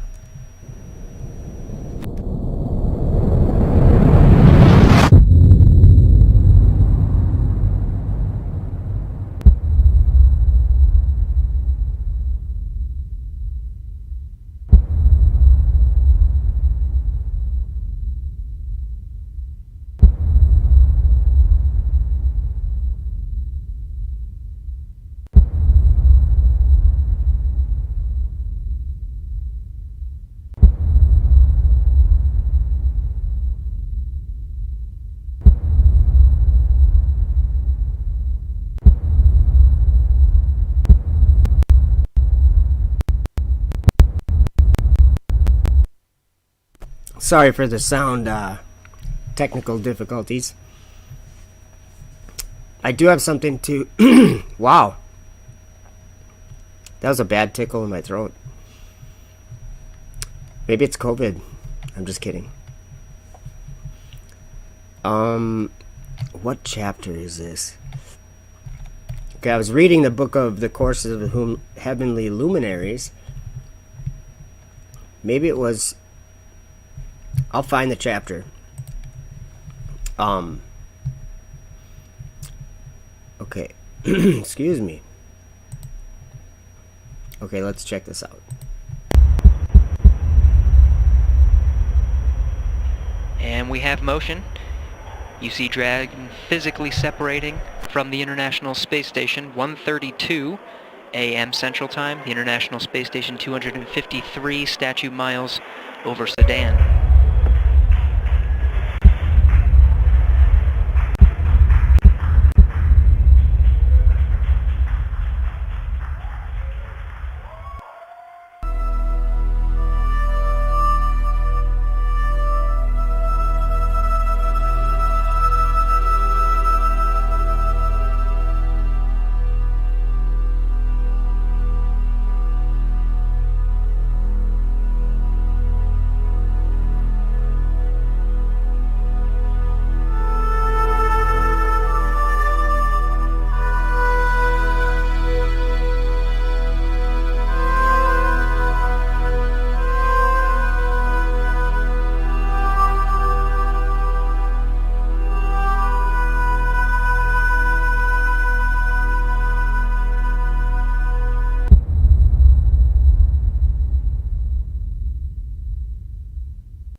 And the evening and the morning were the third day. And God said, Let there be lights in the firmament of the heaven to divide the day from the night. And let them be for signs and for seasons and for days and years. And let them be for lights in the firmament of the heaven to give light upon the earth. And it was so. And God made 2 great lights, the greater light to rule the day, and the lesser light to rule the night. The moon's a light. And I have, let's see here. So I was reading this morning, and I must have read further than I thought. Okay. Chapter 79. Because chapter 80. Let's see here. This is for a future video that I'm working on. I have an idea about the moon. And it might be, I mean, it's not going to be something that anybody would be able to, like, prove, I don't think. But I think that there's a major sign in the heavens that, I don't know this for sure. It's just something that I've been seeing in the scripture, but I think I just don't know if I can't tell, because, like, say 3 generations ago, I don't know if the moon was doing the same things it's doing right now. I think possibly the moon being out during the day is an awkward thing. Just because I think the moon being out in the day shows us that the heavenly luminaries are doing what Enoch said they were going to do at the end. And in those days Uriel answered and said to me, Behold, I have shown thee everything, Enoch. I revealed everything to thee, that thou should see the sun and this moon, and the leaders of the stars of the heaven, and all those who turn them, their tasks, times, and departures. And in those days, or in the days of the sinners, the years shall be shortened, and their seed shall be tardy on their lands and fields. And all things on the earth shall alter, and shall not appear in their time. And the rain shall be kept back, and the heavens shall withhold it. Uh-oh, I got that tickle coming in my throat. And in those times, the fruit of the earth shall be backward, shall not grow in their time, and the fruits of the trees shall be withheld in their time. Now listen what it says about the moon. And the moon shall alter her order, and not appear at her time. And in those days the sun shall be seen, and he shall journey in the evening on the extremity of the great chariot in the west, and shall shine more brightly than accords with the order of light. Okay, and I could keep going on, but let me play a video. Okay, you know, everyone is probably aware excuse me, of, let's see here.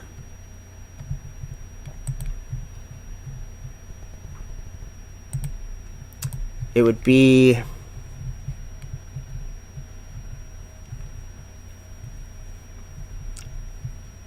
let me see.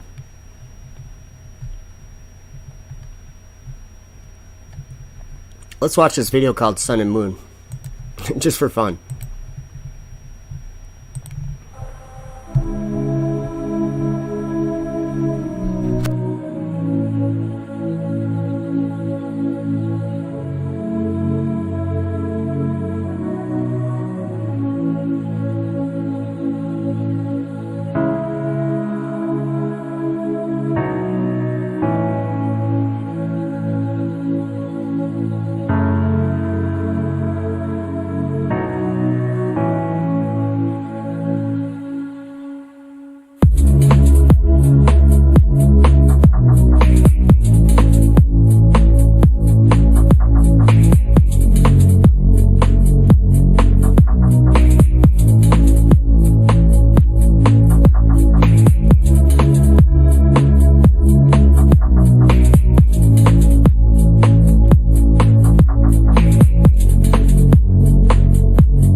Alright, I found the chapter I was looking for.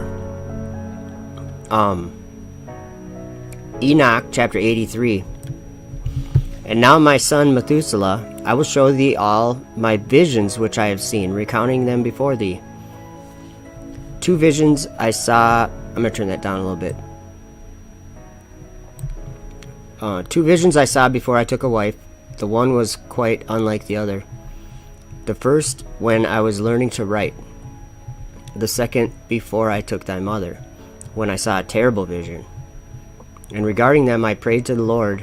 I had laid me down in the house of my grandfather Mahalalel, when I saw in a vision, listen to this, you guys, how the heaven collapsed and was borne off and fell to the earth. Okay, do you guys remember in Enoch chapter 18? The 4 winds? These are the pillars of the heaven. Okay. So what I'm doing is I'm trying to show you that the guys in the Bible, Enoch and John and Daniel, these guys saw the physical parts of creation that were being pushed too far or whatever, especially in the wrong direction, and they were trying to explain it to us. And Enoch was very clear when he was talking about the 4 winds. They hold everything up. They hold everything together. And if you were to go higher than that, you'd be entering into darkness. Darkness. Because there was darkness upon the face of the deep. And then God's above that darkness. So if you're thinking of space, God's above that. It's not some ever expanding thing. It's a place of darkness.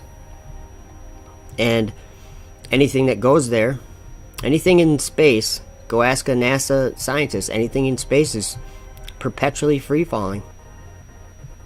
It's orbiting something else because of gravity. Well, that's annoying. Let's get rid of the volume there. So the pillars of heaven. Oops. Okay, how the heaven collapsed and was borne off and fell to the earth. It broke and it fell to earth. And when it fell to the earth, I saw how the earth was swallowed up in a great abyss. And mountains were suspended on mountains, and hills sank down on hills. And high trees were rent from their stems and hurled down and sunk in the abyss. And thereupon a word fell into my mouth, and I lifted up my voice and to cry aloud and said, the earth is destroyed. So then his grandfather explains to him. He asked him about the vision, and he told him. And he said, a terrible thing thou hast seen, my son, and of grave moment is thy dream vision as to the secrets of all the sin of the earth. It must sink into the abyss and be destroyed with great destruction. And now, my son, arise and make petition to the Lord of glory, since thou art a believer, that a remnant may remain on the earth, and that he may not destroy the whole earth. Now listen to this, you guys. My son, from heaven all this will come upon the earth, and upon the earth there will be great destruction. So I want you to stop talking about the Pope. Stop talking about the United Nations. Stop talking about Rome. Stop talking about the things on the earth, because this destruction doesn't come from earth, it comes from the sky.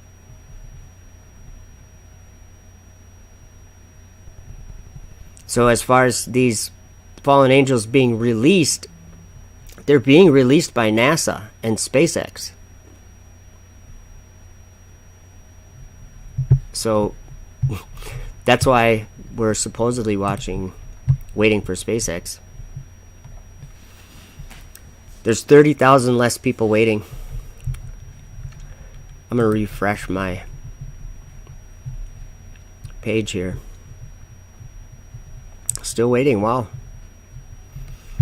Should we go? Yeah, I better not click on any of those, because if I do... Wait, Space News Pod? He said I could live stream his show. His live stream. But he's not live streaming right now, I don't think. We'll just wait for Spacex. 10 a.m. It's 11:30. I've been streaming for a while now, huh? Like 2 hours? Thanks, Ann. Good to see you.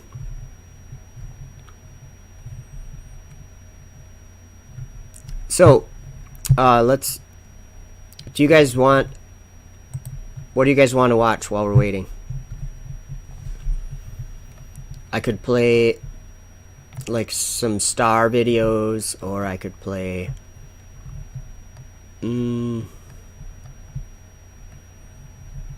Jupiter and Saturn, or I could play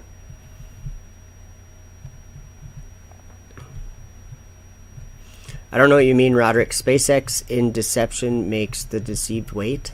What does that mean? Or I'm not sure what you mean. You are my density. That's hilarious. How about this? How about we watch the firmament? Let's watch a video about the firmament. I like this video. The firmament.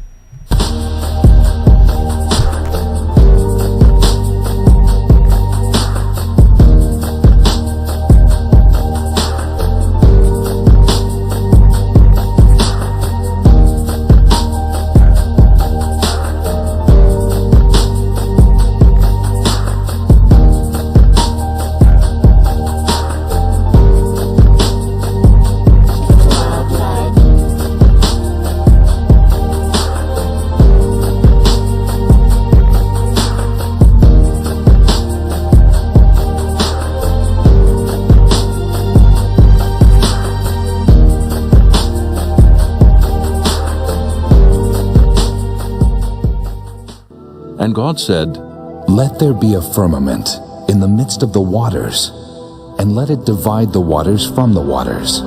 And God made the firmament, and divided the waters which were under the firmament from the waters which were above the firmament.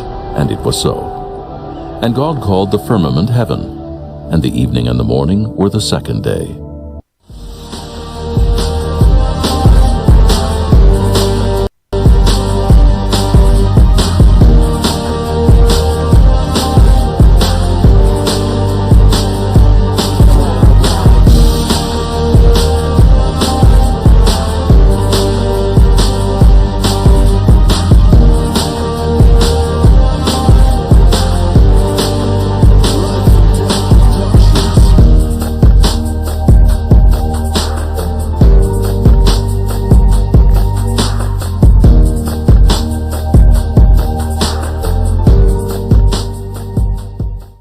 Have ye not known? Have ye not heard?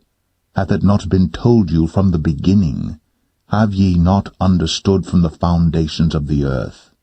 It is he that sitteth upon the circle of the earth, and the inhabitants thereof are as grasshoppers, that stretcheth out the heavens as a curtain, and spreadeth them out as a tent to dwell in.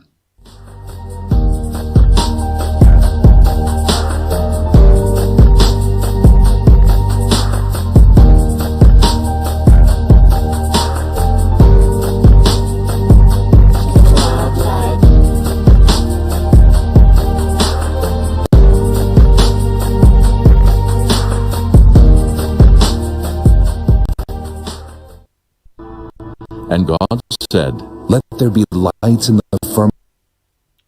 Man, I'm doing it again. Or the program's doing it again. Hey, Jamie Sutton, how you doing? What's up? Good to see you. I I don't like it when it cuts out during Bible verses because they're good verses. Firmament of the heaven to divide the day from the night.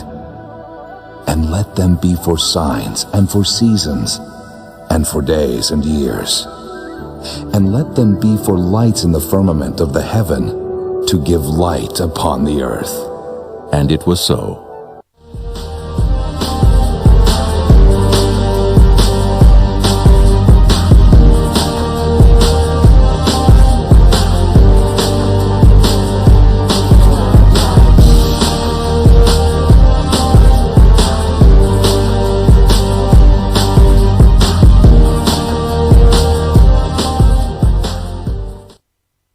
Thus the heavens and the earth were finished, and all the host of them. And on the seventh day God ended his work which he had made. And he rested on the seventh day from all his work which he had made. And God blessed the seventh day, and sanctified it, because that in it he had rested from all his work which God created and made. These are the generations of the heavens and of the earth when they were created, in the day that the Lord God made the earth and the heavens.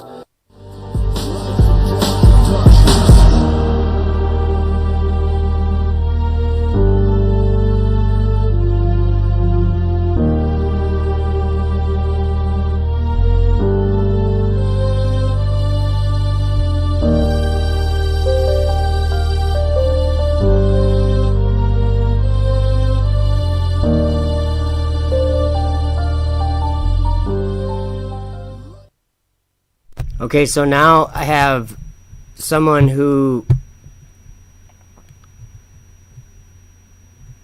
well, I got a lot of respect for, but not what he says. You'll see what I mean. The earth is spinning, and it gives us the seasons. Fear before him all the earth. The world also shall be stable, that it be not moved, that it be not moved. The earth is spinning, and it gives us the seasons. Who laid the foundations of the earth, that it should not be removed forever, that it should not be removed forever. Getting deep into the actual, movement of the earth. The Lord reigneth, he is clothed with majesty. The Lord is clothed with strength, wherewith he hath girded himself. The world also is established, that it cannot be moved. The world also is established, that it cannot be moved. Movement of the earth as it related to the stars and to the sun. There's an odd thing that takes place on this earth. You know that one spin of the earth is a 24 hours, okay? That's one day. In them hath he set a tabernacle for the sun, which is as a bridegroom coming out of his chamber, and rejoiceth as a strong man to run a race. His going forth is from the end of the heaven, and his circuit unto the ends of it. And there is nothing hid from the heat thereof. If it's spun on a perfect vertical axis, then nothing would change as far as the relationship of the stars to the earth, but it doesn't. It wobbles. For the pillars of the earth are the Lord's, and he hath set the world upon them. And it takes it 25,000 and something years to make one wobble. It takes it one day to make one turn. The earth is spinning, and it gives us the seasons. Now this wobble is what we call the precession of the equinoxes. No man's lived long enough to observe this. No man's lived long enough to observe this. The stars change position in the heavens ever so slowly. Say among the heathen that the Lord reigneth. The world also shall be established, that it shall not be moved. He shall judge the people righteously. The world also shall be established, that it shall not be moved. And what we have here is that the earth is turning back against the stars, but it's spinning in the other direction for the day. So it's spinning in two different directions. All right, and it's not spinning in two different directions. It's spinning in one direction, but as it spins, it wobbles. The world also shall be established, that it shall not be moved. The North Star has changed over time, and it has changed down through time because of the wobbling of the earth. That it should not be removed forever. When you take a position where you absolutely and dogmatically state, well, if you don't believe this, you're not a believer. Yes, I am a believer. You need to read more scripture then, Pastor. Enoch said the North Star was God's throne. That's kind of important. And that all the angels encircle his throne. That happens up in the sky. But back to the spinning pastor. If I have told you earthly things, and ye believe not, how shall ye believe if I tell you of heavenly things? The earth is spinning. The world also is established that it cannot be moved. And it offends me to my soul for somebody to tell me, because I don't believe in a flat earth, that I'm not a believer. But beware of men, for they will deliver you up to the councils, and they will scourge you in their synagogues. You're welcome. You're welcome to come. I want to say that one more time. You are welcome to come to Temple Baptist Church if you believe in a flat earth. Just don't try to evangelize people. But take heed to yourselves, for they shall deliver you up to councils, and in the synagogues ye shall be beaten, and ye shall be brought before rulers and kings for my sake, for a testimony against them. But I'll tell you right now, folks, if you believe in a flat earth, these people out here are laughing their head off at you. If the world hate you, ye know that it hated me before it hated you. They are laughing their head off at you. And they that dwell upon the earth shall rejoice over them, and make merry, and shall send gifts one to another, because these two prophets tormented them that dwelt on the earth. It shouldn't have to happen. A Johnny-come-lately trumped up something that came out of the cracks, and all of a sudden it's the rage. If ye were of the world would love his own. But because ye are not of the world, but I have chosen you out of the world, therefore the world hateth you. And everybody's jumping on board of the flat earth thing. And ye shall be hated of all men for my name's sake. The one thing that absolutely convinces me is this Christian astronaut who spent over a year up there, and all the photographs and all the videos that he made. Is this man a liar? And he's not the only one. And no man hath ascended up to heaven, but he that came down from heaven, even the Son of Man which is in heaven. With a sphere, a globe, whatever you want to believe, that's up to you. And the gospel must first be published among all nations.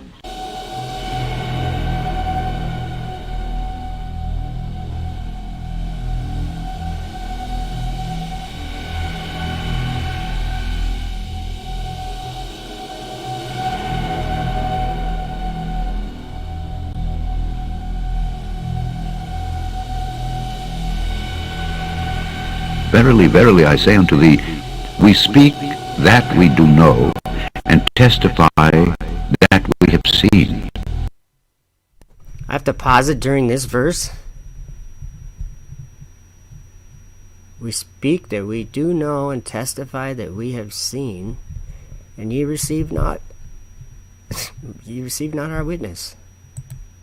And ye receive not our witness.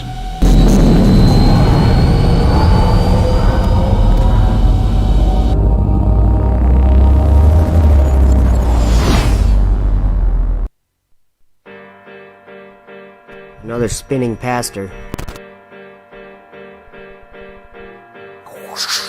If you believe in the flat earth, you are a complete idiot. What do you expect me to believe? We're spinning at 1,000 miles an hour? You know? Why can I jump up and down? Why is it not just... Where were we? The earth that's spinning. Hey, well, how do you know that we're not standing still?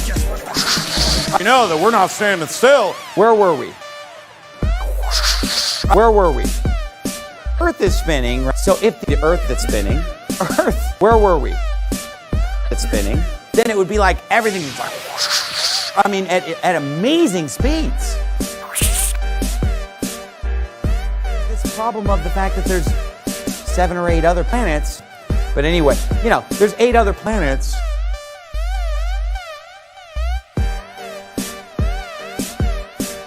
But anyway, planets going around the sun too. That's kind of where this geocentricity thing falls apart. Planets doesn't work. Okay. Here, spinning, but planets spinning, spinning, but planets spinning, but it's actually the Earth that's spinning, Earth that's spinning. Either way, the Earth that's spinning.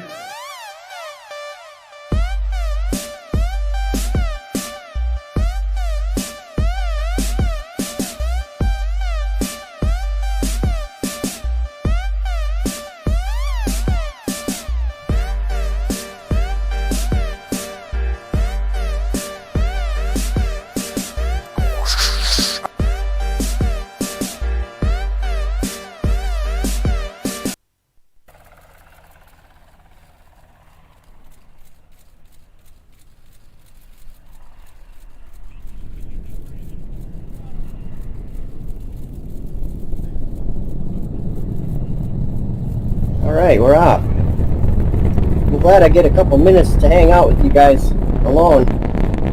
I wanted to talk about something to you. We're going up to space, per se, in a rocket, and I don't know if it's such a good idea now that I thought about it. Because are we maybe lifting up a shout up against God? Jesus said in John chapter 3 verse 12, "If I have told you earthly things and ye believe not, how shall ye believe if I tell you of heavenly things?" Then listen to this, guys. He says this, "And no man ascended up to heaven, but he that came down from heaven, even the Son of Man, which is in him." So what are we doing, you guys? What are we doing? What is the point of any of this?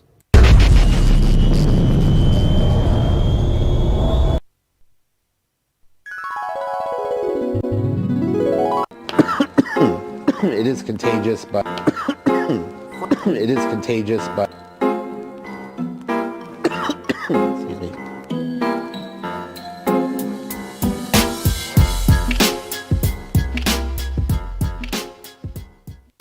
On the Lord, what here, on the Ricky Low, while living number one Nickelodeon. This message brought to you by Nickelodeon, the first and only network for kids.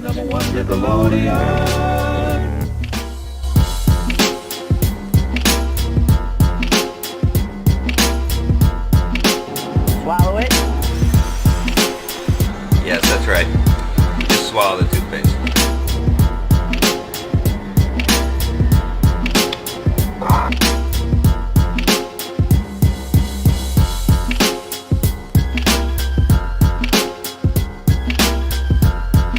It is contagious, but... And now Elon Musk is the card. But Elon Musk is sending up huge rockets and send them up to the moon. What are they going to do? They're going to look out the windows and photograph the Earth. Think of all these people that are going to be going up. In a few years, it's not long in the future. And they're going to be photographing this round, blue, beautiful planet out here in space. Thousands of photographs and videos from the space station as it moved in the heavens above the Earth.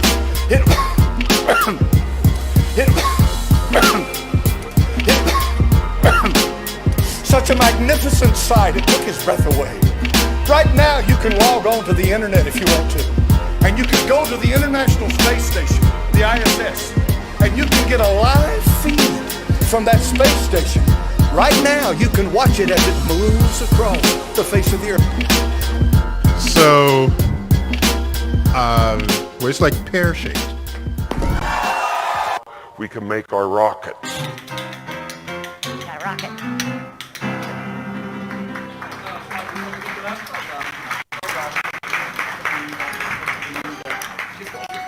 The weird part about it is space is so incredibly black, so incredibly dark. It's a bottomless pit. Bottomless pit.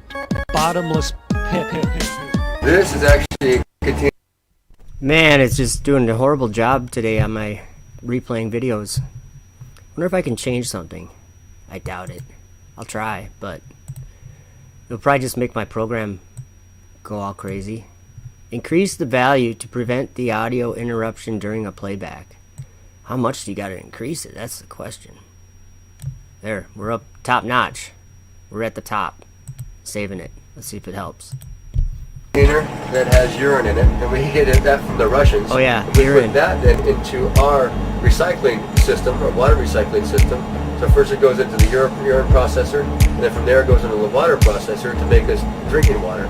We're drinking the urine coming from these ones. What does the ISS smell like? Oh, you can smell a little roast beef. It is possible to pee upside down, which is kind of cool. And it is treated, and it is reused. So as my friend Don Pettit says, today's coffee is tomorrow's coffee. Beyond the Earth and into those forbidden skies, but they will not be forbidden for long.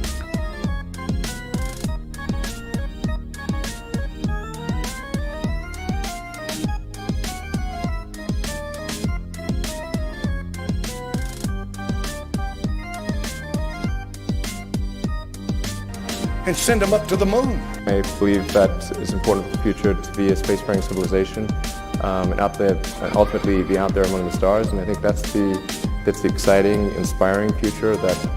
But we are all standing under a glass ceiling right now. And the light is shining through. And then Spacex is about helping make life multiplanetary and doing what we can to continue the dream of Apollo and ultimately make a contribution to life becoming multiplanetary. Just as the United States was the first nation to reach the moon in the 20th century, so too will we be the first nation to return astronauts to the moon in the 21st century. Well, how do you plan to get there? In this trash can? We're dreaming big. Well, now I've seen everything. And it'll get more and more obvious as you go along. If you want to think the world is flat, go right ahead. So which one of you is ready to go to Mars? Are you ready? We are absolutely ready to go to Mars. Who's ready to go to Mars up there? I think you're ready. I know you're ready, right? But we destroyed that technology. The rocket equation. His name is Ralph, man. She was a woman. Oh, yeah, that would be disastrous. She'd like to go to Mars very quickly. The problem is we don't have the technology to do that anymore. We used to. Epic achievement. And it's a painful process to build it back again. The Earth is flat. The Earth is flat. We just discussed that. She'd like to go to Mars very quickly. I'd go to the moon in a nanosecond. Station, this is Houston. Are you ready for the event? But up here, everything hangs off the walls and there's cables everywhere. Station, are you ready for the event? Brad Pitt, this is Mission Control Houston. Please call station for a voice check. I am ready for the event. Houston, this is Station. Station, this is Brad. How do you hear me? Hey Brad, this is Nick. I've got you loud and clear. Welcome to the International Space Station. CGI or hooked to strings. I bet. Thank you very much. I got to tell you, this is a real treat. Real pleasure to be talking to you up there. And send them up to the moon. The sun is up there, right? Then the moon casts a shadow on the Earth. It's a few years, it's not long in the future. And they're going to be photographing this round, blue, beautiful planet out here in space.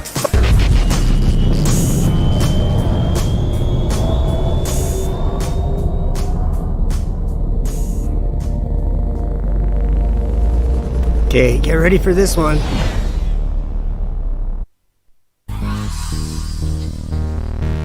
Guess what?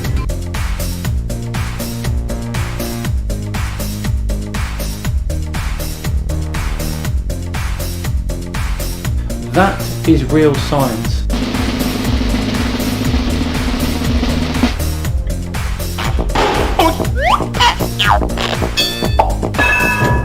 Guess what? That is real science. Serious research, scientific research. Chugga, chugga, chugga, chug. Guess what? That is real science. Toilet that you use, and then a machine that goes chugga, chugga, chugga, chugga, chug, and then you go to the galley and you make yourself a cup of coffee. Guess what? That is real science. Guess what? That is real science. We also are cleaning up our urine and making it drinkable. And that is real science. Guess what? it's really not as bad as it sounds. Real science. Serious research, scientific research.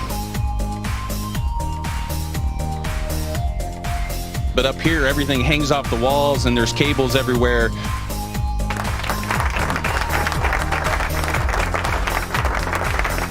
Real science.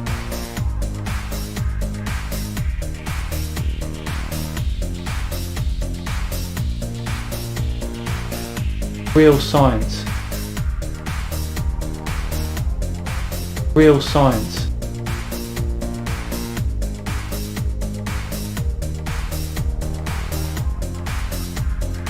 Real science. So if you found this video interesting at all, be sure to hit that thumbs up and leave a comment below. And a very odd video as well. It made no sense.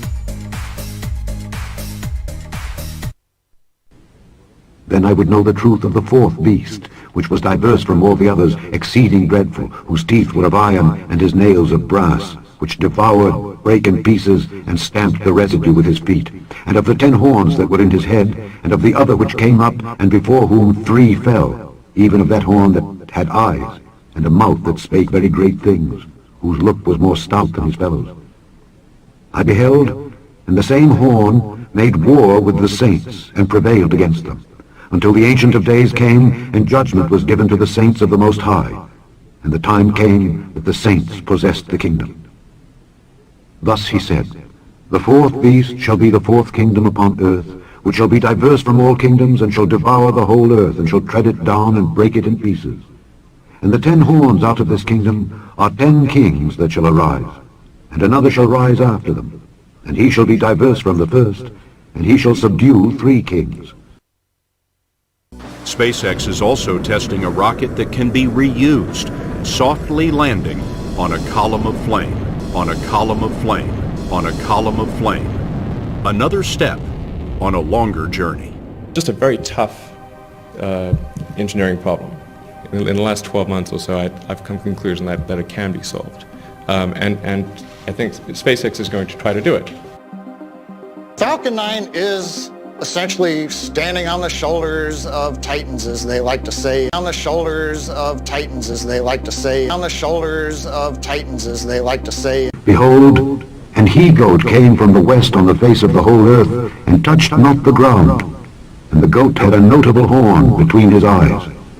And he came to the ram that had 2 horns, which I had seen standing before the river, and ran unto him in the fury of his power. And I saw him come close unto the ram, and he was moved with choler against him, and smote the ram, and brake his 2 horns. And there was no power in the ram to stand before him, but he cast him down to the ground, and stamped upon him. And there was none that could deliver the ram out of his hand. Therefore the he-goat waxed very great, and when he was strong, the great horn was broken. And for it came up 4 notable ones toward the 4 winds of heaven. And out of one of them came forth a little horn, which waxed exceeding great toward the south, and toward the east, and toward the pleasant land. And it waxed great even to the host of heaven. And it cast down some of the host and of the stars to the ground, and stamped upon them. Yea, he magnified himself even to the prince of the host, and by him the daily sacrifice was taken away, and the place of his sanctuary was cast down. And an host was given him against the daily sacrifice by reason of transgression. And it cast down the truth to the ground, and it practiced and prospered.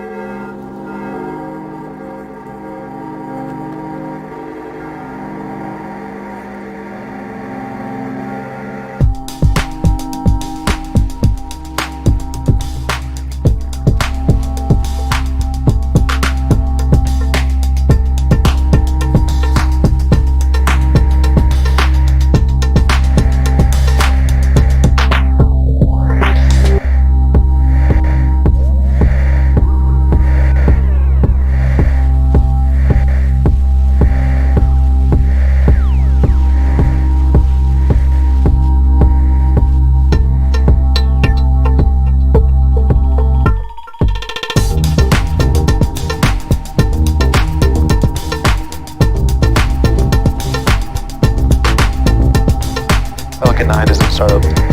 Dragon is in countdown. FTS is armed. Go for launch. 3, 2, 1, 0. Ignition. Liftoff.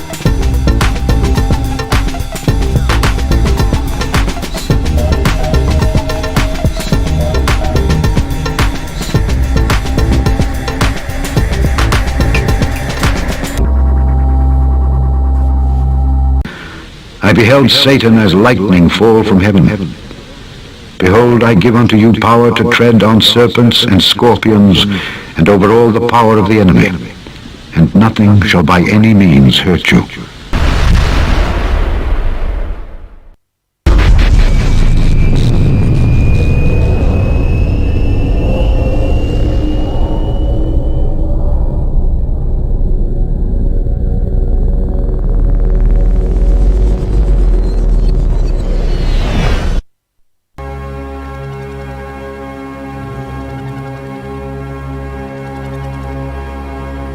And he shall speak great words against the Most High, and shall wear out the saints of the Most High, and think to change times and laws. And they shall be given into his hand until a time and times and the dividing of time.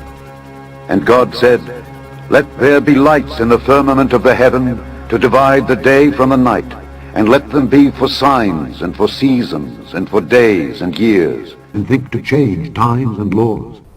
Life can become multiplanetary. This is the goal we should strive for. There need to be reasons to get up in the morning. You know, life can't just be about solving problems. Otherwise, what's the point? There's got to be things that people find inspiring and make life worth living.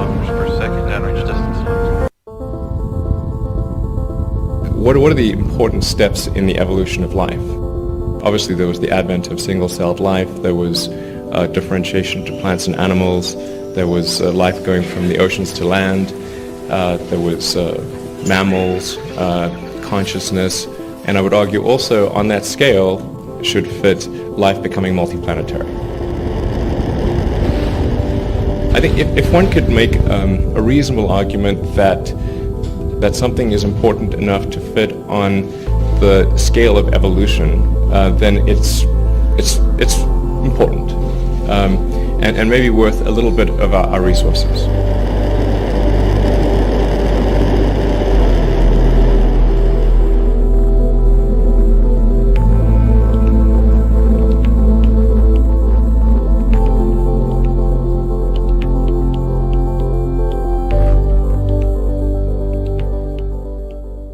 And he opened his mouth in blasphemy against God to blaspheme his name and his tabernacle, and them that dwell in heaven, tabernacle in heaven. I believe that it's important for the future to be a spacefaring civilization and out there, ultimately be out there among the stars, Though thou exalt thyself as the eagle, and though thou set thy nest among the stars, thence will I bring thee down, saith the Lord. Be out there among the stars, be out there among the stars, and though thou set thy nest among the stars. This is hopefully the first step on a journey towards a civilization on Mars, life becoming multiplanetary, you know, based on the moon and expanding beyond Earth and among the stars. Be out there among the stars, life becoming multiplanetary. And liftoff. And I beheld another beast coming up out of the earth. Liftoff of the Spacex Falcon 9 rocket. And he had two horns like a lamb,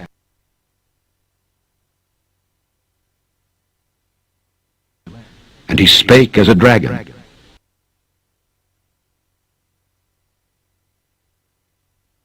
Launching Dragon to the International Space Station. And the dragon gave him his power and his seat and great authority. Dragon blasted to space. The Dragon. Dragon is expected to stay attached to the space station until October 28th. And they worshipped the dragon which gave power unto the beast. Dragon is currently the only craft capable of returning a significant amount of supplies from the station. He was cast out into the earth.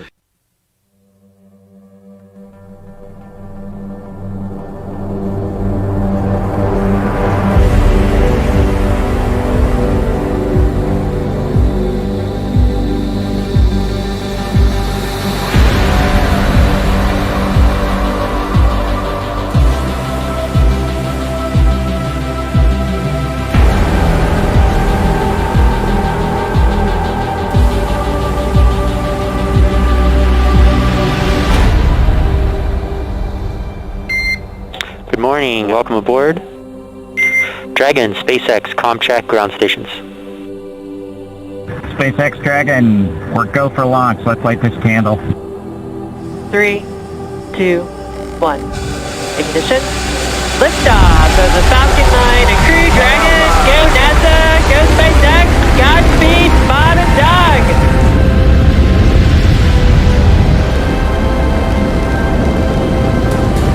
On behalf of the entire launch team, thanks for flying with Falcon 9 today. We hope you enjoyed the ride and wish you a great mission. We would like to welcome you aboard Capsule Endeavour.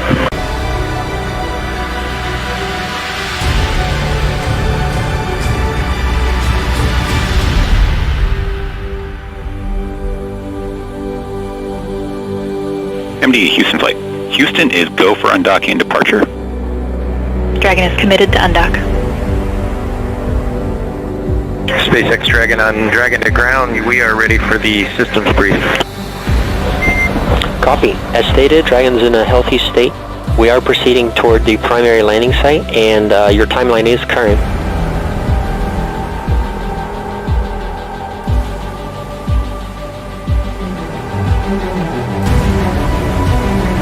Visual, 2 drones out. 300 meters. We have brakes for splashdown. Copy, brakes for splashdown. Endeavor, on behalf of the SpaceX and NASA teams, welcome back to planet Earth, and thanks for flying SpaceX.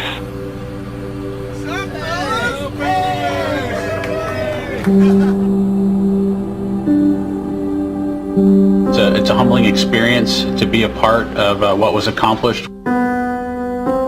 It's great to see how excited everybody was. We hope it brings a little bit of brightness to a pretty tough 2020. Advanced technology is indistinguishable from magic.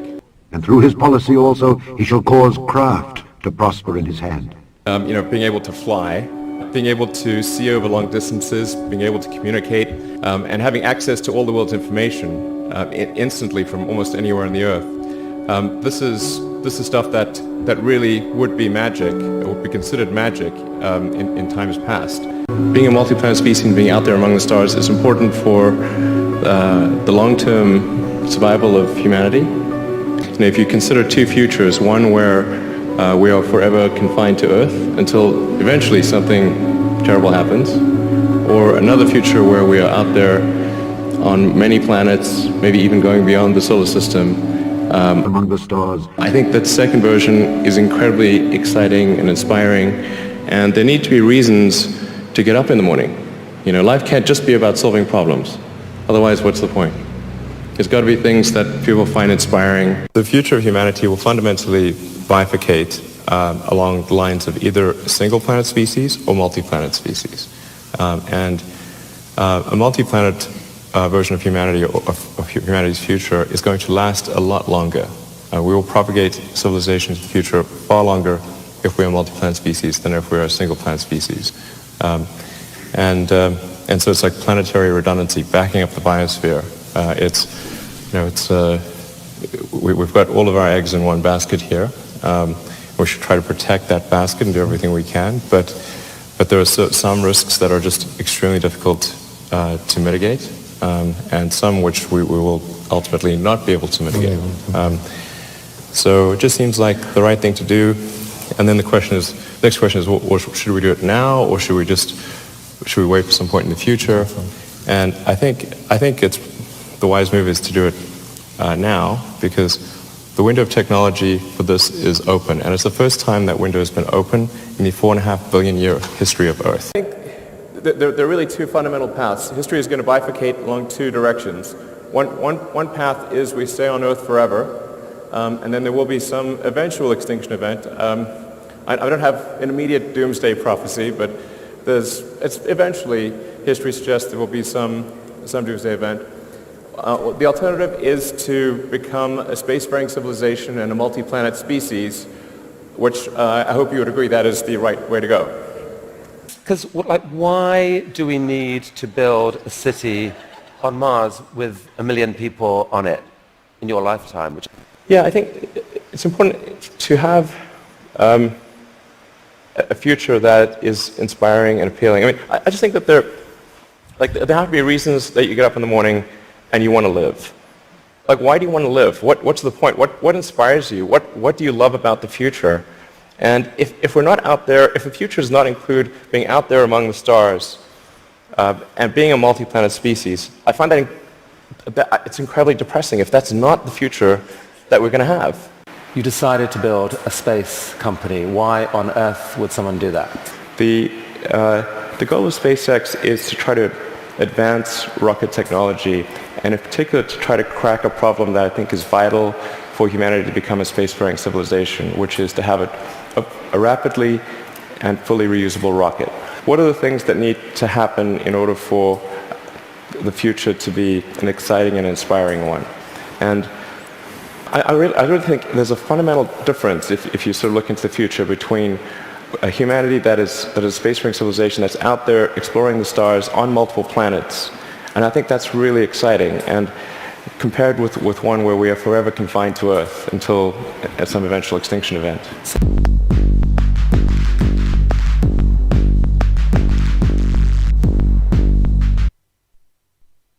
We choose to go to the moon in this decade and do the other things, not because they are easy, but because they are hard. When we could resume the dream of Apollo.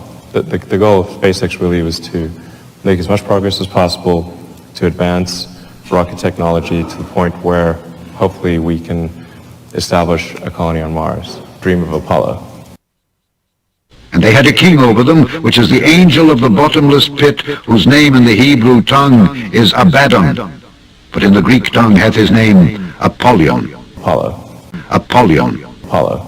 Apollyon. And we could resume the dream of Apollo. The angel of the bottomless pit. Apollo. NASA is now embarking on a bold new program called Artemis. Artemis is the twin sister of Apollo, which is the angel of the bottomless pit, and the goddess of the moon in Greek mythology.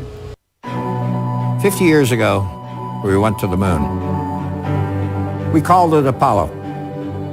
What many people don't know is that Apollo had a twin. She was a woman named Artemis, goddess of the moon. It is the stated policy of this administration and the United States of America to return American astronauts to the moon within the next 5 years. Our agency, NASA, is going to do everything in its power to meet that vision. We're proud of what we do here, so come join NASA as we go forward to the moon and on to Mars.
I was thinking about time, and it's 2020, 2020.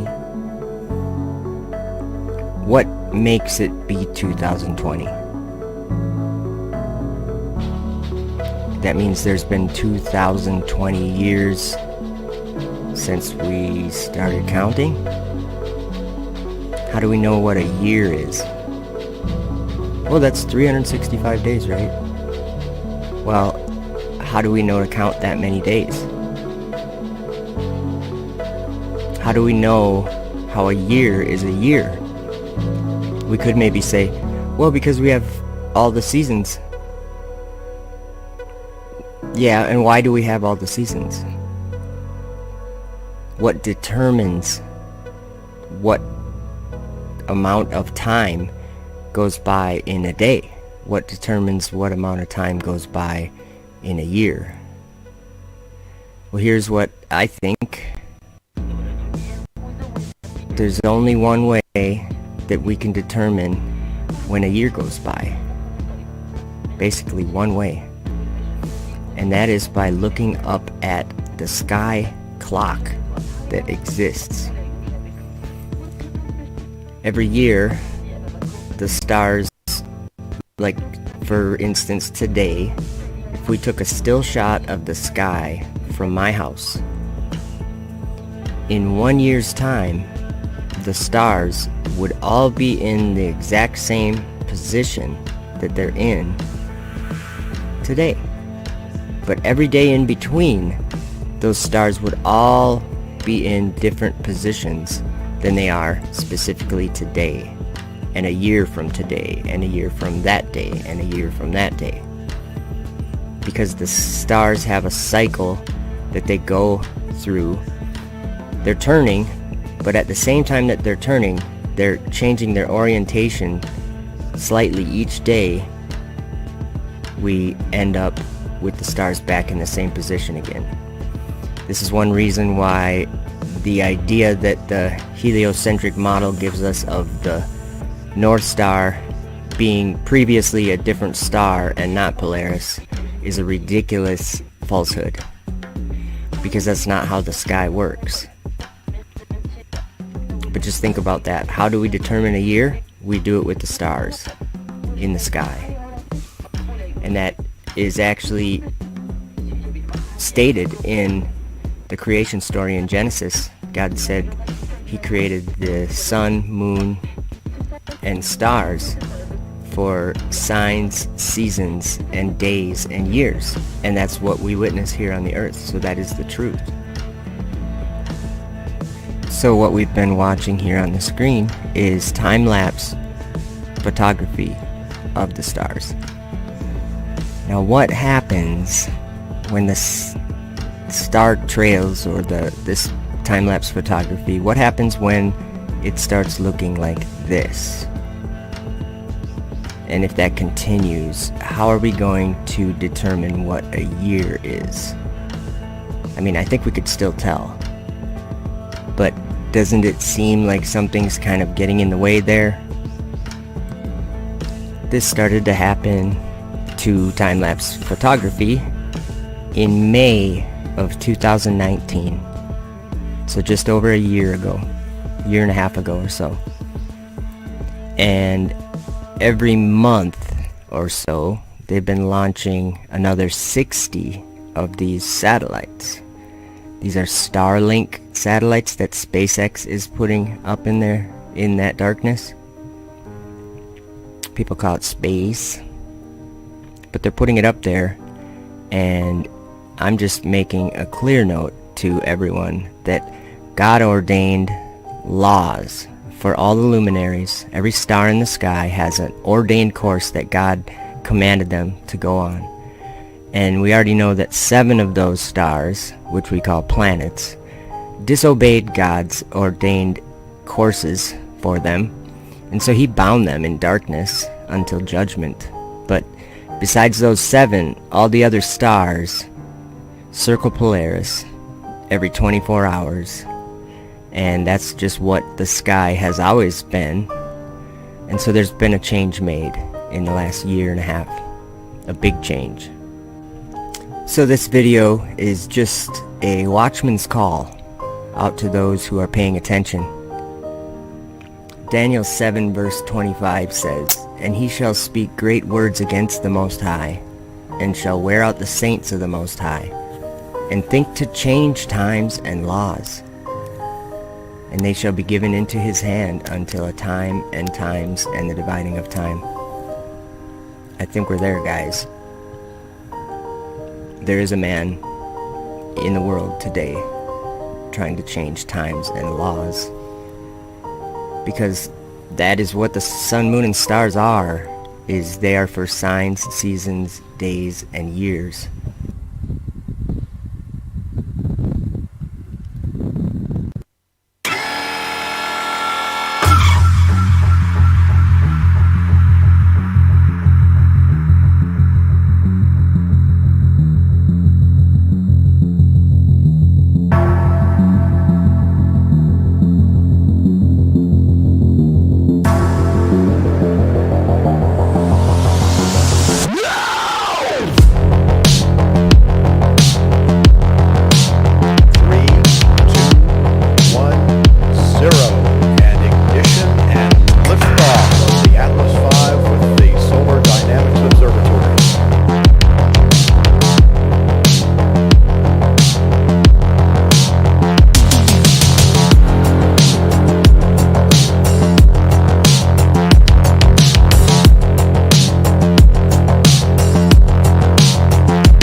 And he caused all, both small and great, rich and poor, free and bond, to receive a mark in their right hand or in their foreheads, and that no man might buy or sell save he that had the mark or the name of the beast or the number of his name. Here is wisdom. Let him that hath understanding count the number of the beast, for it is the number of a man, and his number is 666.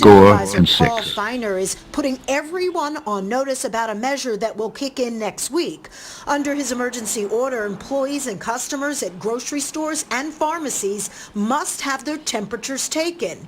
To receive a mark in their right hand or in their foreheads, and that no man might buy or sell save he that had the mark or the name of the beast or the number of his name. Workers will be sent home and you will not be allowed in. Normal temperature. Normal temperature. Normal temperature. Normal temperature. High temperature.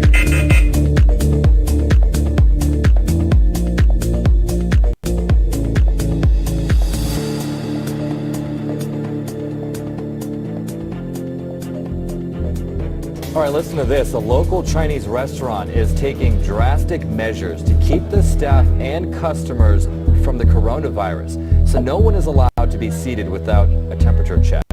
So the temperature check may be the new norm as this virus continues to spread.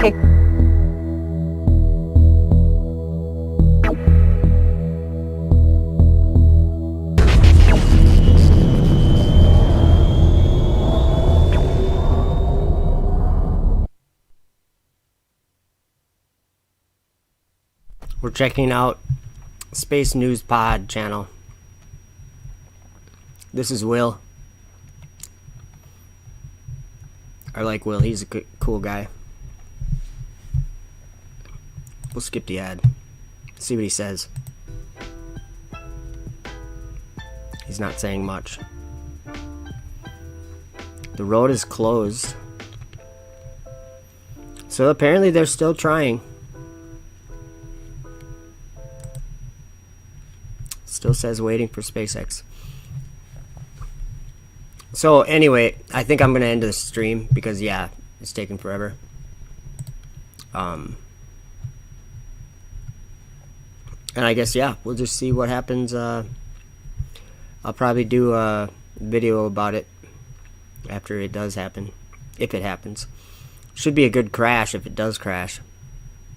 Should be interesting. But yeah, I think we'll just have to try another time. Alright guys, thanks. I'm gonna head out and have a great day. We'll talk to you soon.